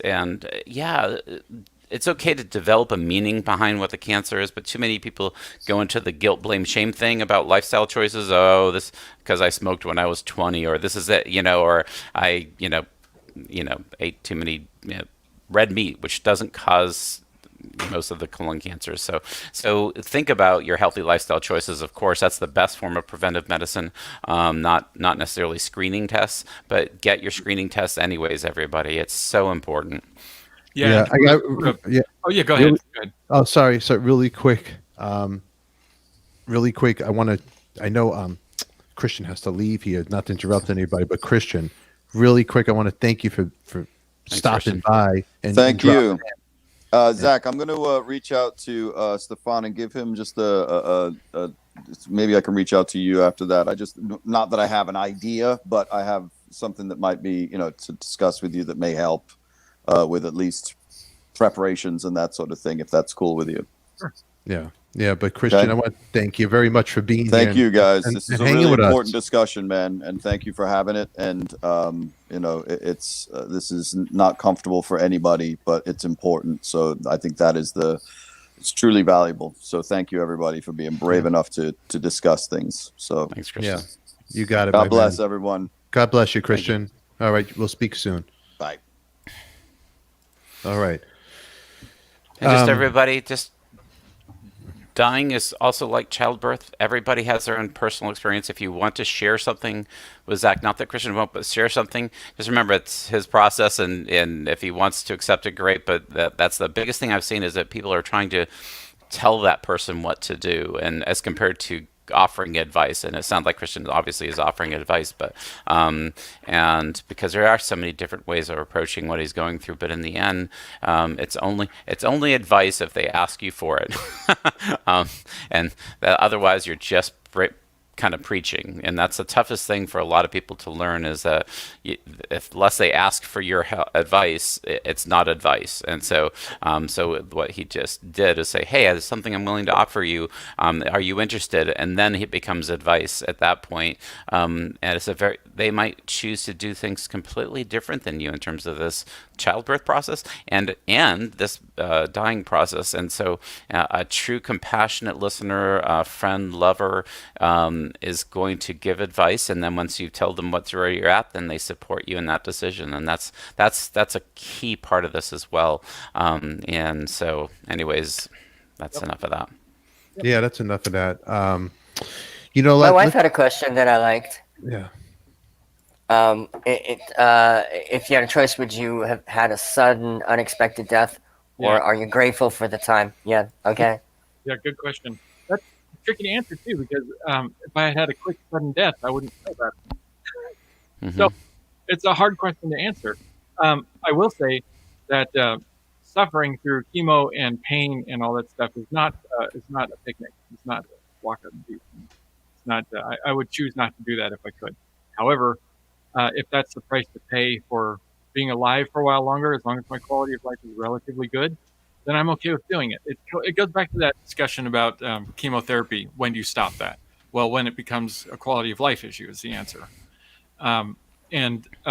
So as long as my quality of life is good, then I'm okay with continuing. If it had come much more suddenly, then I guess I would have been okay with that, because that's just what would have happened. Hard to say. With extending it though, it gives people around you more time to accept what's happening, and I think that's important too.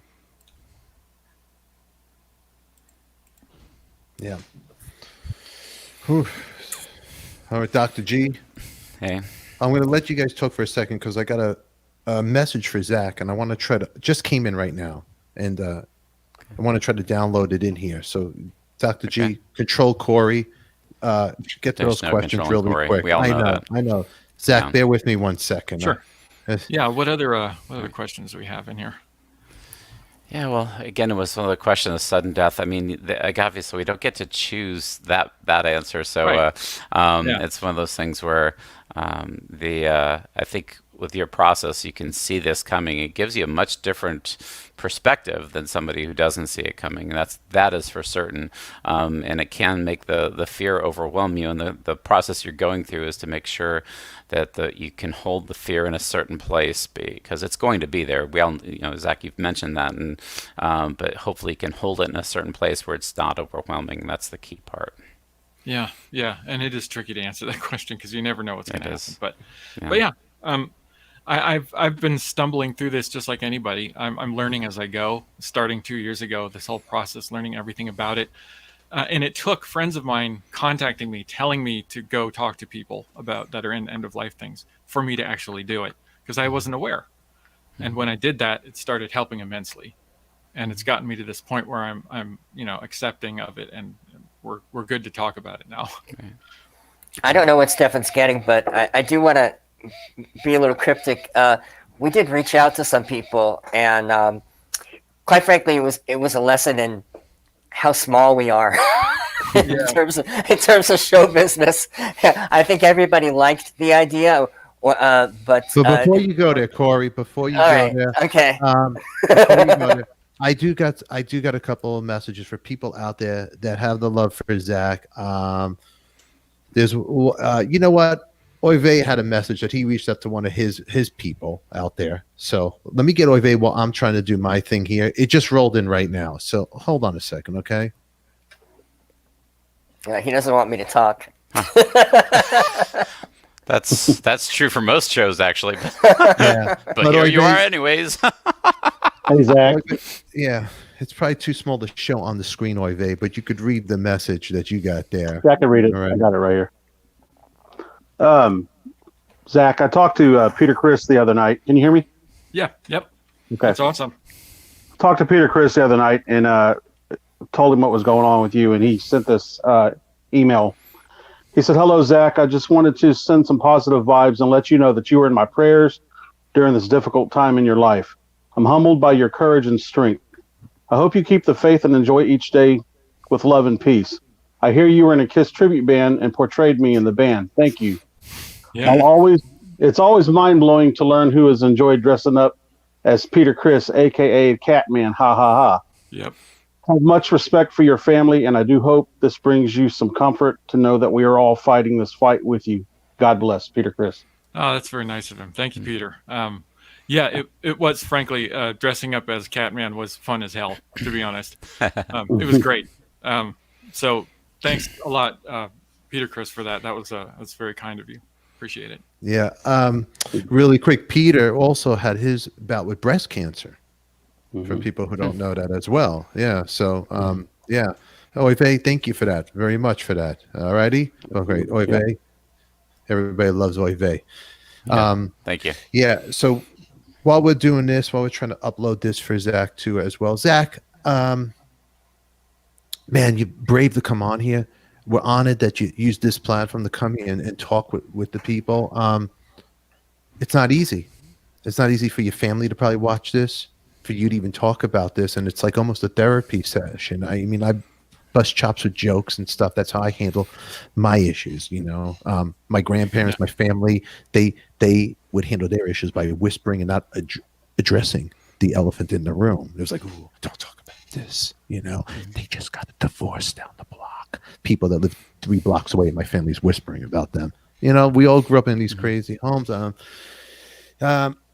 I think it helps. I think it helps talking about these things for you. I know it's helping you to come on here, to laugh, to express your emotion, because you hold it inside. It's not healthy either, right, Dr. G? You're holding these things inside your brain. It's not good. Very much so. Yeah. So while we're trying to get the other video going, rolling over here and all that stuff, let's see any questions in the audience that maybe we got Adam D over here saying, thank you, Zach. Much love. Oh, thanks, Adam. Yeah. Thank you very much. Josette Green over here.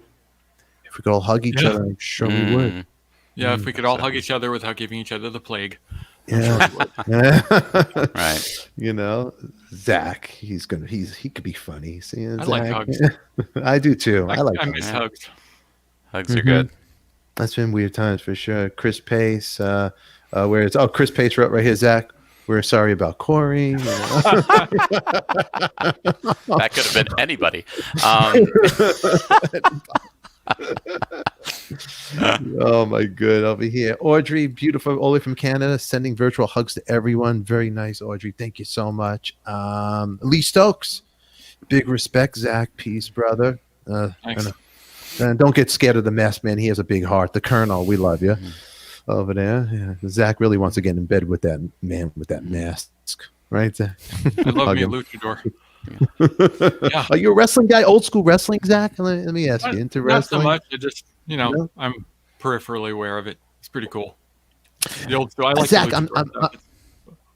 Yeah, you do. I know you're a lot younger than me, but Star Trek, William Yeah. Shatner, the 60s Star Trek. Come on, how great were those, huh? I You didn't would get into it? say that it was There it is. pretty great. It was pretty Awesome. great. I think it was great. I think it was great for its time, but I think Next Generation did it better.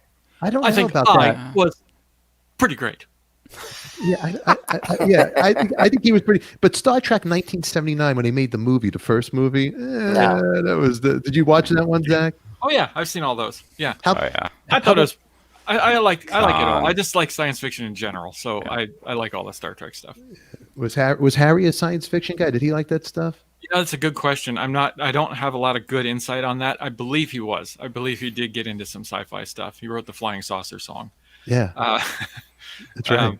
But I don't know how into like that stuff he was. I think he spent his time really just doing music. That was really his whole life, at least during his most productive years, like in the 60s and 70s. But I believe he was at least peripherally a fan of things like Star Trek. I mean, I wonder if because Lennon said he saw a UFO, and that was around the time, right? They were friends with hanging out and all that stuff. There goes Corey. He got beetle face. No, Relax. I did have Beetle face. That was when he moved back to New York with May. Harry stayed in L.A. Yeah. Okay, yeah. See, okay, beetle face over there. Let me go. Sorry. I know. I love getting beetle face. Okay, Zach. Here's a message. Here's a guy that hung out with Zach's dad. He was part of the vampire crew, and I reached out to his daughter Calico. And Calico, thank you very much. He came through. Cool. For doing this, Calico. And ladies and gentlemen, here comes this. Zach, Alice Cooper here. I understand you're under the weather, and I decided to write a song just for you. Okay? And it goes like this: 1, 2, 1, 2, 3, 4. Zach, they got you on your back and lying in the sack. But every day you see the sun. And Zach, there's nothing that you lack when everything looks black. Remember, you're a son of a gun. Your dad would write a song about you that everyone could sing. It'd be a hit, no doubt about it. And to him, you were everything. So, Zach, your doc could be a quack. Considering all that, tomorrow morning you'll see the sun. Oh, Zach.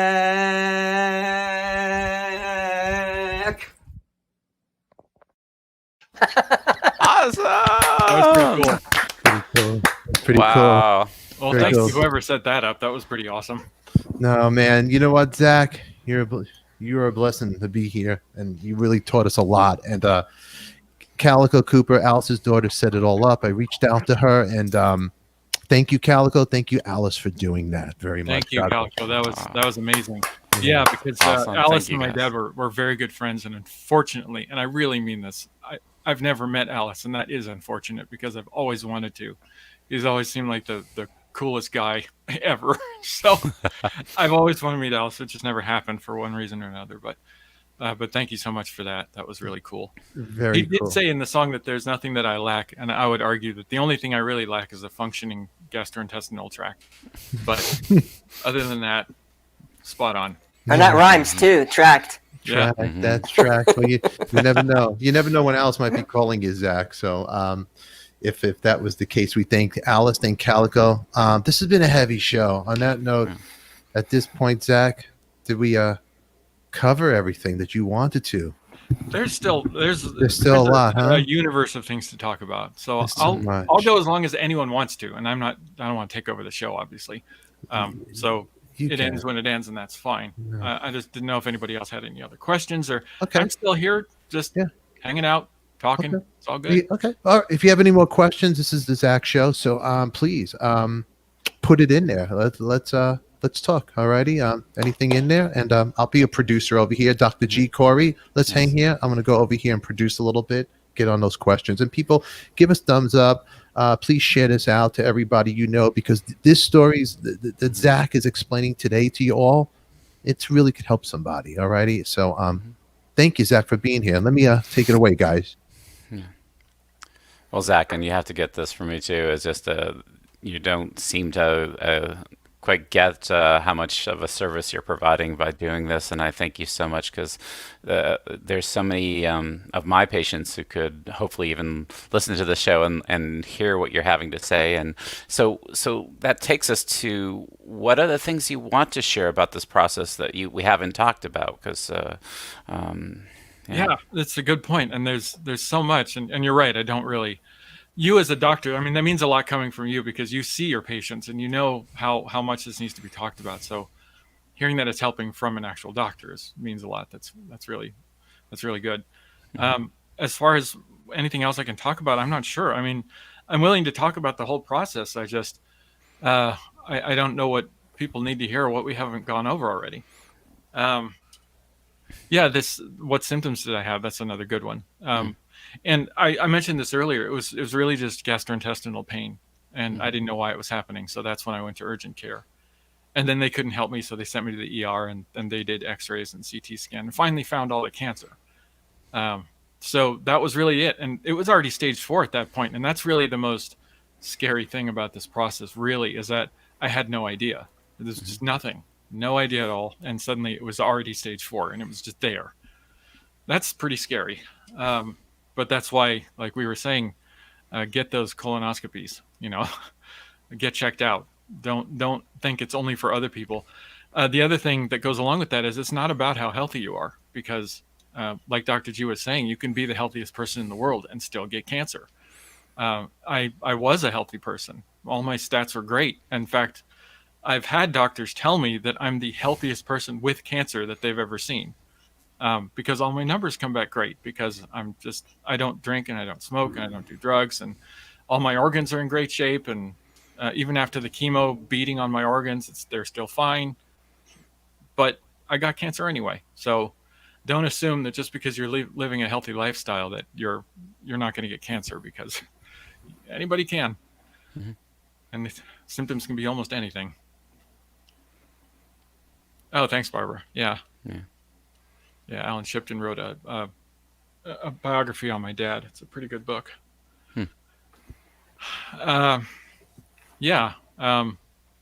Also, Michelle Hoffman was asking in the comments. I just wanted to address this real quickly. Say, why are you so good at Bomberman? Because she knows I cheated. Well, yeah, that's probably true. It's just mystical ability. That's all. I don't know where I got that from. How hard was it to accept the fact that end of life was inevitable, and how hard was it for my family? Well, it was pretty difficult, and it did take a long time. So the fact that I've been doing this for 2 years, it has actually helped me with the acceptance process, because it's taken this long for me to get to the acceptance point. because I didn't accept it at first. And then I was doing the whole stages of grief thing. I was asking why. What caused this? What, looking for answers that didn't really mean anything. But why is this happening to me? What can we fix it? Can we do whatever? And eventually, I just had to accept, based on evidence, that there was nothing we could do. And it's taken me a while to do it. So it was difficult emotionally. It did take a while, but the time is what let me get through it. And now it's pretty okay. I'm not really upset about it. I feel like I've done all I can do with my life at this point, and I've spent a lot of time over the last 6 months, contacting people in my contacts list, my friends on the internet and message boards and Facebook and whatever, talking to these people, even people that I haven't talked to in years, looking them up, talking to them on the phone or in messaging. I've also spent some time apologizing. I don't want to go out with bad blood between anybody because of something I said 10 years ago that was stupid. We all have these regrets, don't we? We've all said things that we regret in life. We've had fights with people and arguments, and I don't like the idea of dying with those things unresolved or with anything lying on the ground like that between us. I've gone back and specifically apologized to people, saying, look, this may sound trite, but I'm going to be dying, and I don't want to leave it like this between us. And I've done that, and I felt a lot better for it afterwards. Maybe that's selfish. Maybe it's just me trying to feel better about myself, but it helps because now I feel near the end, I feel better. I feel a little bit lighter knowing that maybe those things have been resolved and maybe they're not going to follow me around forever. So maybe that's important too. So Zak, can I ask a quick question of you? When you were first diagnosed, because for most of the people out there, because of Western medicine being such a powerful belief system, there's pretty much the surgery. Well, again, things are spread, so surgery is only an option probably to relieve a symptom of some kind. Same thing goes with radiation. So you're pretty much told, gosh, the only way to deal with this is chemotherapy. That's the way it usually works. Were you early on given options other than chemotherapy about other ways of approaching your cancer, or was the kind of the typical Western, this is the only thing you can do, because that's kind of the way it's presented to most people? Yeah, for me, it was a little bit of a mix of both because they did research other options. I was tested for immunotherapy, but it turns out I wasn't compatible, so they couldn't use it. They told me flat out they're not doing radioactivity therapy, and I don't know why that was really, but they just told me no. So apparently they think it wasn't going to work. So for whatever reason, that was a no. And then so because of those things, they said it's going to have to be chemo. They said they couldn't do surgery. Aside from my initial surgery, I did have one surgery where and that's where they did the colostomy, but they also removed 2 big tumors and tried to sort some other stuff out. But there's limited amount of stuff they could do because of where all the cancer was.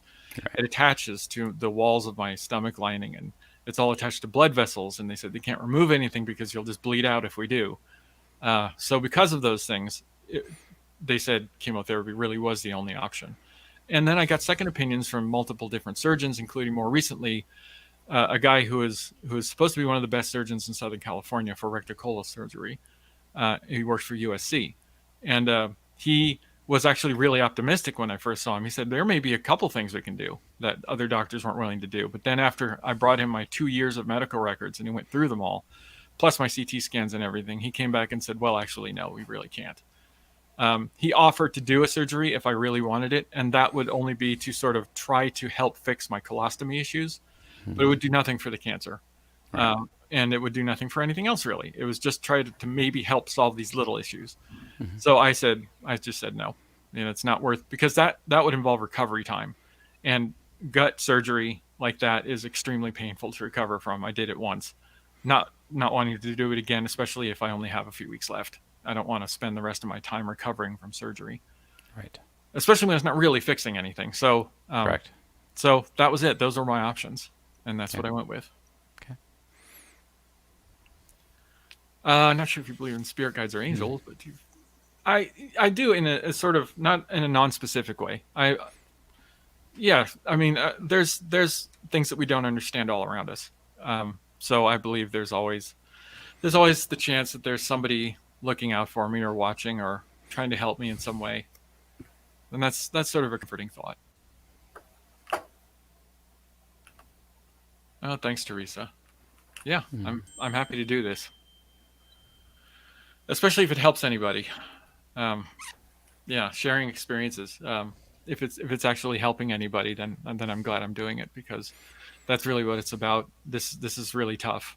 It has been tough for me, and it's taken me a while to get through it. It's not an overnight type of thing, but if it helps anybody talk to the right people when something like this happens to them, or seek help in some way from the correct people, like end of life care people, then it was worth it, because that's what needs to happen, and it'll help you feel so much better about yourself. Wow, this has given me, and I think a lot of other people, a lot of perspective on the things that we think we like to complain about in our lives, and focus us on what's important. I think that's a good perspective to have going into this new year. Yeah. Yeah. Yeah. So thanks for that. Yeah, sure. I'm happy to do it. That's a good question. How do I meet my wife? Well, the answer is simple: eHarmony. Really? Yeah. eHarmony? Yeah. Wow. Really? I was surprised as anyone else. Really? Wow. It took a while. We didn't get married until 10 years later, but we did, and that was now I can say last year. We got married in February of 2020. 2020. What was the first date, you guys? Do you remember writing to her? What you were, the whole thing. You wrote to her. She wrote to you. Tell us the story on that. Oh yeah, it's not much to tell. eHarmony is very structured because they don't want creepers. So you write to the person through their system, and if they like it, then they can write back to you, and then you have to do a certain number of communications before you're allowed to freely communicate with each other, and then we just set up a date, and we just went from there. Yeah. Joanne, I think, wants to join eHarmony so she can meet someone like you. I'll tell you, Zach. You're just the most mellow-centered guy, and I watch and I admire you, because when I first met you, I'm like, there's something wrong with me. I'm just nuts. This guy is always, I'm like, and you're just always zen. You just got this. Even when I talk to you, the first time I think I even spoke to you in front, I go, oh, he hates me. He's just very zen. I go, the guy, and I'm thinking the world's against me. But you, man, you're a beautiful guy, a beautiful soul. And I admire you, my friend. I know you don't like compliments. You can't take them well, but that's a true one. And, Thanks. Yeah. Well, I appreciate it. I am what I am. Yeah. As Popeye once said. That's I am what I am. That's right. Here you go. If I were to play a character in any science fiction movie or show, who would it be, and why? Yeah, the Peter Criss thing was fun. That's because we were in a Kiss tribute band, and it was just fun playing the part. I've always had terrible stage fright. I would never be any good at any kind of acting or playing any characters. But I mean, if I were to play any character in any science fiction movie, I don't know. I haven't really put any thought into that. It could be anybody. I just like science fiction in general. I like sort of getting into it and being a part of the whole fantasy aspect of it, how things are going to be better in the future, that sort of thing. Mm-hmm. Yeah. Popeye. Wait a second. You mentioned Popeye. Didn't your dad? Did he do the music for the? Did he work on that? That's right. Yeah. He did. He did the whole soundtrack. He did the whole soundtrack. Is there something of your dad, any of his work that he's like, why'd I do that? And anything like that? Anything on that? Or no? Anything that he regretted? Yeah, that he regretted. Why'd I do that? I'm not really sure. If there was, he didn't really talk about it with me. Yeah, kept it smart. The only regrets I think he had later in life was that I think he wished he had worked with Richard Perry some more. But then the other regrets were more related to how RCA treated him, which was pretty poorly near the end. Mm-hmm. So I'm not sure that he ever really regretted any of the music that he made. Yeah, he was always really proud of all that. Oh, yeah, he never got into. There's one thing he was very. After Lennon got shot, he was real active about that. Yeah, handgun law, huh? Your dad, he went out there. And actually, I sent you a picture regarding that thing because Harry was really into at the time it was called the Coalition to Ban Handguns. Mm-hmm. And the reason Harry got into that was because Lennon was shot with a handgun. So that's why he did it. And he campaigned on that for years. And he took me to a fundraiser in Washington, D.C. for that, where I met Judy Collins. And there's a picture of her signing an autograph for me. Yeah. And that was really cool. But it was a fundraiser for the Coalition to Ban Handguns. What was that like when you were at that meeting these people for you, Zach? youngin over there? Oh, it was great. It was fantastic. I had started to become a little bit used to it, not like used to it, but I mean, I understood that was a thing that could happen when I was hanging out with my dad, is to meet famous people. But it Yeah. was fantastic. I mean, Judy Collins, Judy, I'm gonna pull up the picture for you to try to get that. But yeah, Send in the Clowns. That was Yeah. one of my first songs I would love as a kid. Send in the Clowns. It was huge. Was it a one of the people that you met through your dad? You're like, oh wow, like you felt like I'm nervous now. Like it was like, Oh yeah, George Harrison. yeah, Of course. It's just one of those things where George Harrison was just such a monster personality, like way, way bigger than life. He's a Beatle, and Yeah. you don't, unless you're really jaded by the industry or something, you're always nervous meeting someone like that. Turns out I had nothing to worry about. He was really cool. yeah. We got Beetle face over there. He's getting very Beatle-y. Go ahead, Corey. Go for it. While I pull this up, go ahead. Let me pull up some of these pictures for Zach really quick.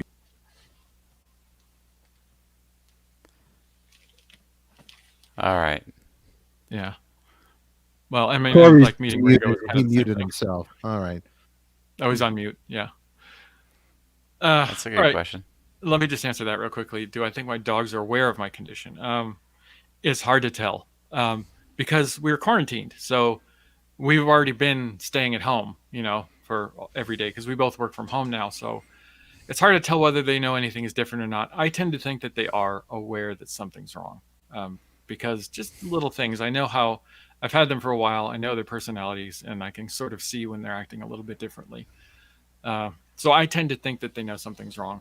But on this topic also really quickly, I don't want to derail or anything, but my plan has always been, and I'm going to talk with my wife about this and we're going to discuss it, but my plan has always been that once I'm gone, it's very important to me that our dogs are allowed to be near me after I'm gone because they can smell it. They understand. They know what death is. They need to know. I don't want to just be gone one day and they're not going to know what happened or why. Dogs are more intelligent than that. They deserve better than that. So for me, I want to make sure that they're there the whole time and that they understand what has happened. And that way, when I'm gone, they'll know why I'm gone. And I think that will help a lot. If I could do anything I wanted right now, what would you do? Well, I'll tell you, Robbie. If I could do anything I wanted right now, it would probably be to eat a giant burrito. That would be really good right now. I love burritos. But honestly, that's just because I can't really do that anymore. There are a lot of things. If I could do anything at all right now, it would be to visit other countries, visit people that I haven't seen in a long time. Really just the sort of stuff that I've always wanted to do but haven't had time to do or haven't been able to do. So really, I mean, I'd love to go back to London and visit some friends and family out there. I'd love to go to. I don't like the traveling part of traveling, but I like traveling to other places. I'd love to go to Australia. My dad actually bought all of us kids land in Australia at some point, way back in the 80s, I think it was. And so we actually owned land in Australia. He ended up having to sell it because of what happened with his accountant, or whoever knows that whole story. Not going to get into it, but he loved Australia. I would love to check that out, and basically just traveling, meeting new people, that sort of thing. I have a question for you. I'm not one of those people that tries to get other people to explain why they never reproduced. I actually wasn't a person who needed to be a father in order to have my life be complete. It was my wife who needed to be a parent, and she made that clear to us on our first date. So my question to you would be: whatever reason you didn't have kids, does your situation make you glad that was the case? Yeah, it is what it is, and I'm glad it is how the way it worked out. I'm good with it. And Zach, I want to ask you, who's this little guy right here? Tell me this guy's story. That's me. That's me from when I was handsome. Check that out. Huh? What a Yeah, great picture. that was me from the very early 70s. And I'm not sure who took the picture, but it was probably my mom or my dad or someone who was visiting. And just yeah, that's me from the old days. right here, and then right here is a great picture right here. Here's you and your brother, your mom, and your brother Yeah, Sam. and that was taken probably 13 years ago or so. That's my brother Sam, and I have a lot of brothers and sisters, but I only have one brother on my mother's side, and that's him. So that the three of us were related to each other on my mom's side. Great, And and Sam, yeah, beautiful. I grew up with Sam because I grew up with my mom. I lived with my mom, so Sam was the brother I grew up with, and he's been my favorite person for a long time. And he's visited me a couple times over the last couple weeks, and I think he's coming down again maybe next week or hopefully soon. And we love each other very much, and yeah, I'm gonna. Yeah, that's beautiful. Is that who you were jamming with the other day when you played that track? Was it with Sam? Am I correct? Yeah, 'cause he turned into a world-class guitarist. He's been playing guitar for a very long time now, and so we jam when he comes down, and it's amazing. But it was more than it was so good that I go, you got to play it right now. And I was on the you were playing to me on the phone, and it was great. So Sam, I got it. If you're watching, we got to get that track. He was worried about the bass playing. It's like, no, just put it. It was so good. It was ready to go. It was Thanks. incredible. That was all Sam. That was a live take. He was just playing all the guitar in one thing. It was great. I was blown away. Here's the great picture of Sending the Clowns right there. There she is. Oh, that's the photo I was talking about. That's Judy Collins and signing an autograph for me when I was probably 14 or 15 years old. Probably. I think that's right around when it was. And that is in Washington. That was that for the, yeah. And that's the period of time when my dad was living in New York. He was living in upper New York State. And skinny ties were in. Yeah. Skinny ties were in. You look like a Kennedy over there. You're running, you look like you could run for, look at you. You look good there. So that was when Lennon was assassinated, your dad was living upstate at that point in his life, correct? I don't remember exactly where he was living in 1980. I don't remember. He moved there somewhere in that range. Yeah. I mean, that time when that went on, everybody must have been like, John just got shot in front of his house. People probably close to John, can this happen to me? And other, just the crazy things that go through your head around that time. Yeah, and Harry famously said, because I've seen this quote in a lot of places. I mean, I'm paraphrasing here, but he said, "I get scared when people start shooting piano players." And wow, yeah. And then here's a great what's it been like to connect with your fans of your dad's music and share memories? And there's a great picture of you with Harry in that picture. Oh, yeah. Let me get to both of these. First of all, Gabriel is the guy who runs the Nilsson page on Facebook. So if you connect to the Harry Nilsson Facebook page, Gabriel is the guy that runs it. We've been friends for a long time now. I really appreciate what he's done getting all these fans together on Facebook to allow me to communicate with them. So that's Terry Gilliam? Yes, that is Terry Gilliam. Oh, cool. That is 1991. We were in the studio so that Harry could record How About You for the soundtrack of The Fisher King. That is the same trip when I met George. And we were standing in Abbey Road, the big studio right there. And that's where he recorded the song and where he was doing the scoring for the whole movie in a different studio. The big room in Abbey Road, that's where they recorded the score for the movie. I think that's is that Studio 1? It's not Studio 2, I know. I think we were using both of them because one of them was being used to record songs and the other was used with the big orchestra for the soundtrack. 2 is where the Beatles recorded everything. Yeah, I think everything. 2 was the big room. I think that was. Cool. Wow, that's pretty. I couldn't even get into the gift shop of Abbey Road. It was closed by the time I got there. I missed it, and I was so bummed. And I was like a stalker outside, and I might have took 20 pictures crossing the road, the Abbey Road. Did you do that? Take a photo like? You got to take a picture. Yeah, you have to. Did you do it with your dad? Cross the street? No, like that? I didn't do it with my dad. I did it on a separate trip to London. But yeah.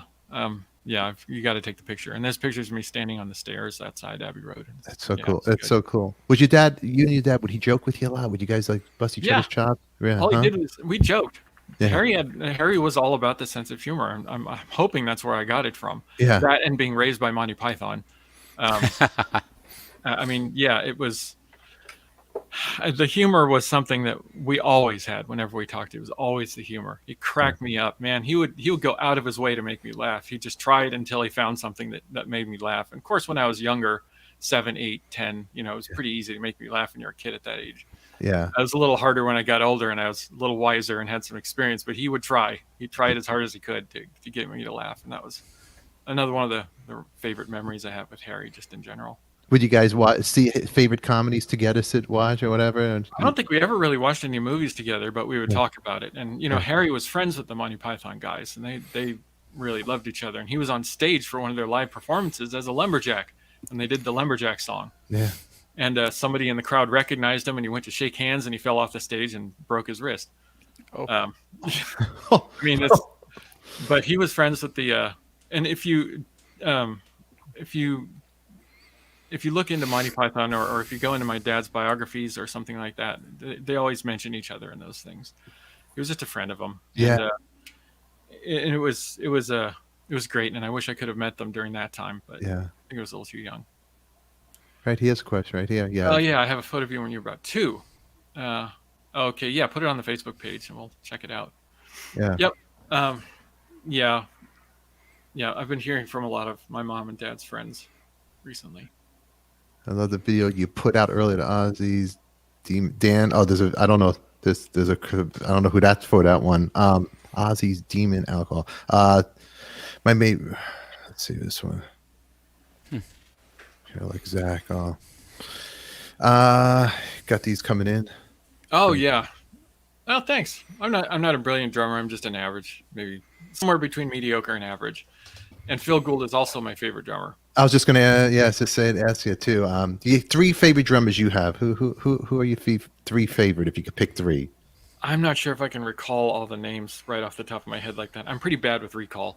Yeah. I do have favorite drummers. Phil Gould is at the top of my list, obviously. It is, huh? But God, I love Jeff Porcaro. There's so many good drummers now, just over the years. Jim Keltner, obviously, because he worked on a lot of my dad's songs. Amazing. I met him and talked to him, and he called me on the phone a little while ago, and just we've talked. And he's another one of my favorite drummers. And I like flavor drummers like Porcaro and Phil Gould. I don't care how fast you can hit skins. Mm-hmm. That's not really the most important thing to me. It's taste, flavor, groove, pocket. Yeah. And those are my heroes in drumming. It's funny with Ringo Starr, which I love Ringo because he's a lefty, but his drums are not set up. So then the mistake on Ticket to Ride, I was watching how he went to hit the roll. It was actually a mistake, but it worked. Yep. And Ringo never played anything the same as, but I love it. Another one of my favorite drummers. Yeah. And there's a great divide on the internet and everywhere. Yeah. Was Ringo the best drummer or was Ringo the terrible drummer? Because some people just don't get how drumming works. And I think those of us who do understand it recognize that Ringo is one of the best of all time for sure. That's not really a debate among musicians. The Beatle fans. Yeah, right. Not among musicians. Maybe among some Beatle fans or maybe non-Beatle fans. But you can't put a drummer like Ringo against a drummer like John Bonham because they were doing different things. Different. Completely. Ringo was a musical drummer, and that's hard to do. Kenny, to be a musical drummer. That's Kenny B. Is it? For Earnhardt Jr., I can't say that they have. No. All right. I think we've been here. We've been here for 2 hours. I think it's long enough. If that's okay with you, Zach, if you want, we answered enough questions. Those pictures are incredible pictures over here. Thank you for sharing this with us. We love you, Zach. Thanks. You're a good guy. You're one of us. Appreciate you're here. Alrighty. Yeah, it's been nice doing these shows. It's nice to get to know all of you and the crowd out there. It's really cool. And hey, you guys out there, look me up on Facebook. Friend me. I sometimes take a while to get to the friend requests. It could take a week or 2 or 3 or 7. But I do get to all my friend requests eventually. So send me a friend request. Send me a message. Mm-hmm. Yeah, that's it. And you know what? If you feel like, Zach, you never, ever have to worry about knocking on my door. The door's open to you. You know what? I'm looking for a reason not to have Corey on the show. I'd love to have you come on, and I'm quick to get rid of them all. You're the best. Zach, you're the best.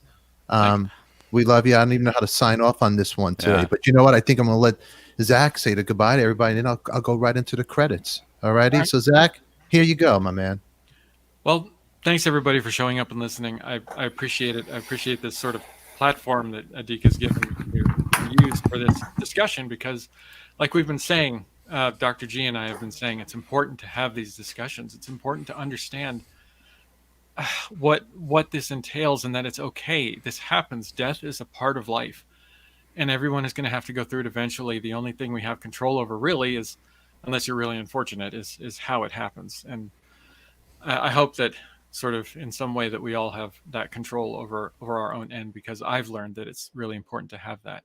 So thanks to Dr. G especially for coming on the show and sort of helping us from the medical side of things, because that's a good perspective to have when we're talking about something like this. And then there's just my perspective, which is just that you go through this and you deal with the stages and you deal with all the stuff and the medical stuff, and you do what your doctors tell you to do. You take all the pills and you do the IV stuff and the chemo, and it ends up being what it ends up being. And eventually, if you die, that's just where it's leading and that's where it's going. And hopefully you have enough time to accept that and talk to the people you need to talk to and get the help you need from palliative care, from hospice, because it's really important. You need to do that and get set up with it and have it, because having that connection and having that support is supremely important, in addition to having your friends and family and talking with them about it and having all the support. It's really important. I don't know how many more times I can say that, but you got to do it. And then I guess the last thing I want to say is just that I know this is hard for everyone to think about, but it's okay. Death is okay. It's all right. Yeah, I'm going to die, and it may even be soon. And I know that's hard for people, especially for friends of mine, people I like, people I talk to a lot. But there's nothing we can really do to stop it at this point. And I've already accepted that that's going to be my fate. But it's okay. People are going to feel guilty. That's okay too. It's okay to cry. It's okay to talk about it. You just have to remember that it's okay. I'm okay. And what I'm going into is okay. It's hard for me to describe it in any other words, but I want everybody to know that you've done everything you can to make me feel better. I know how much you all care, and that's all we can do, and it's fine. So thank you.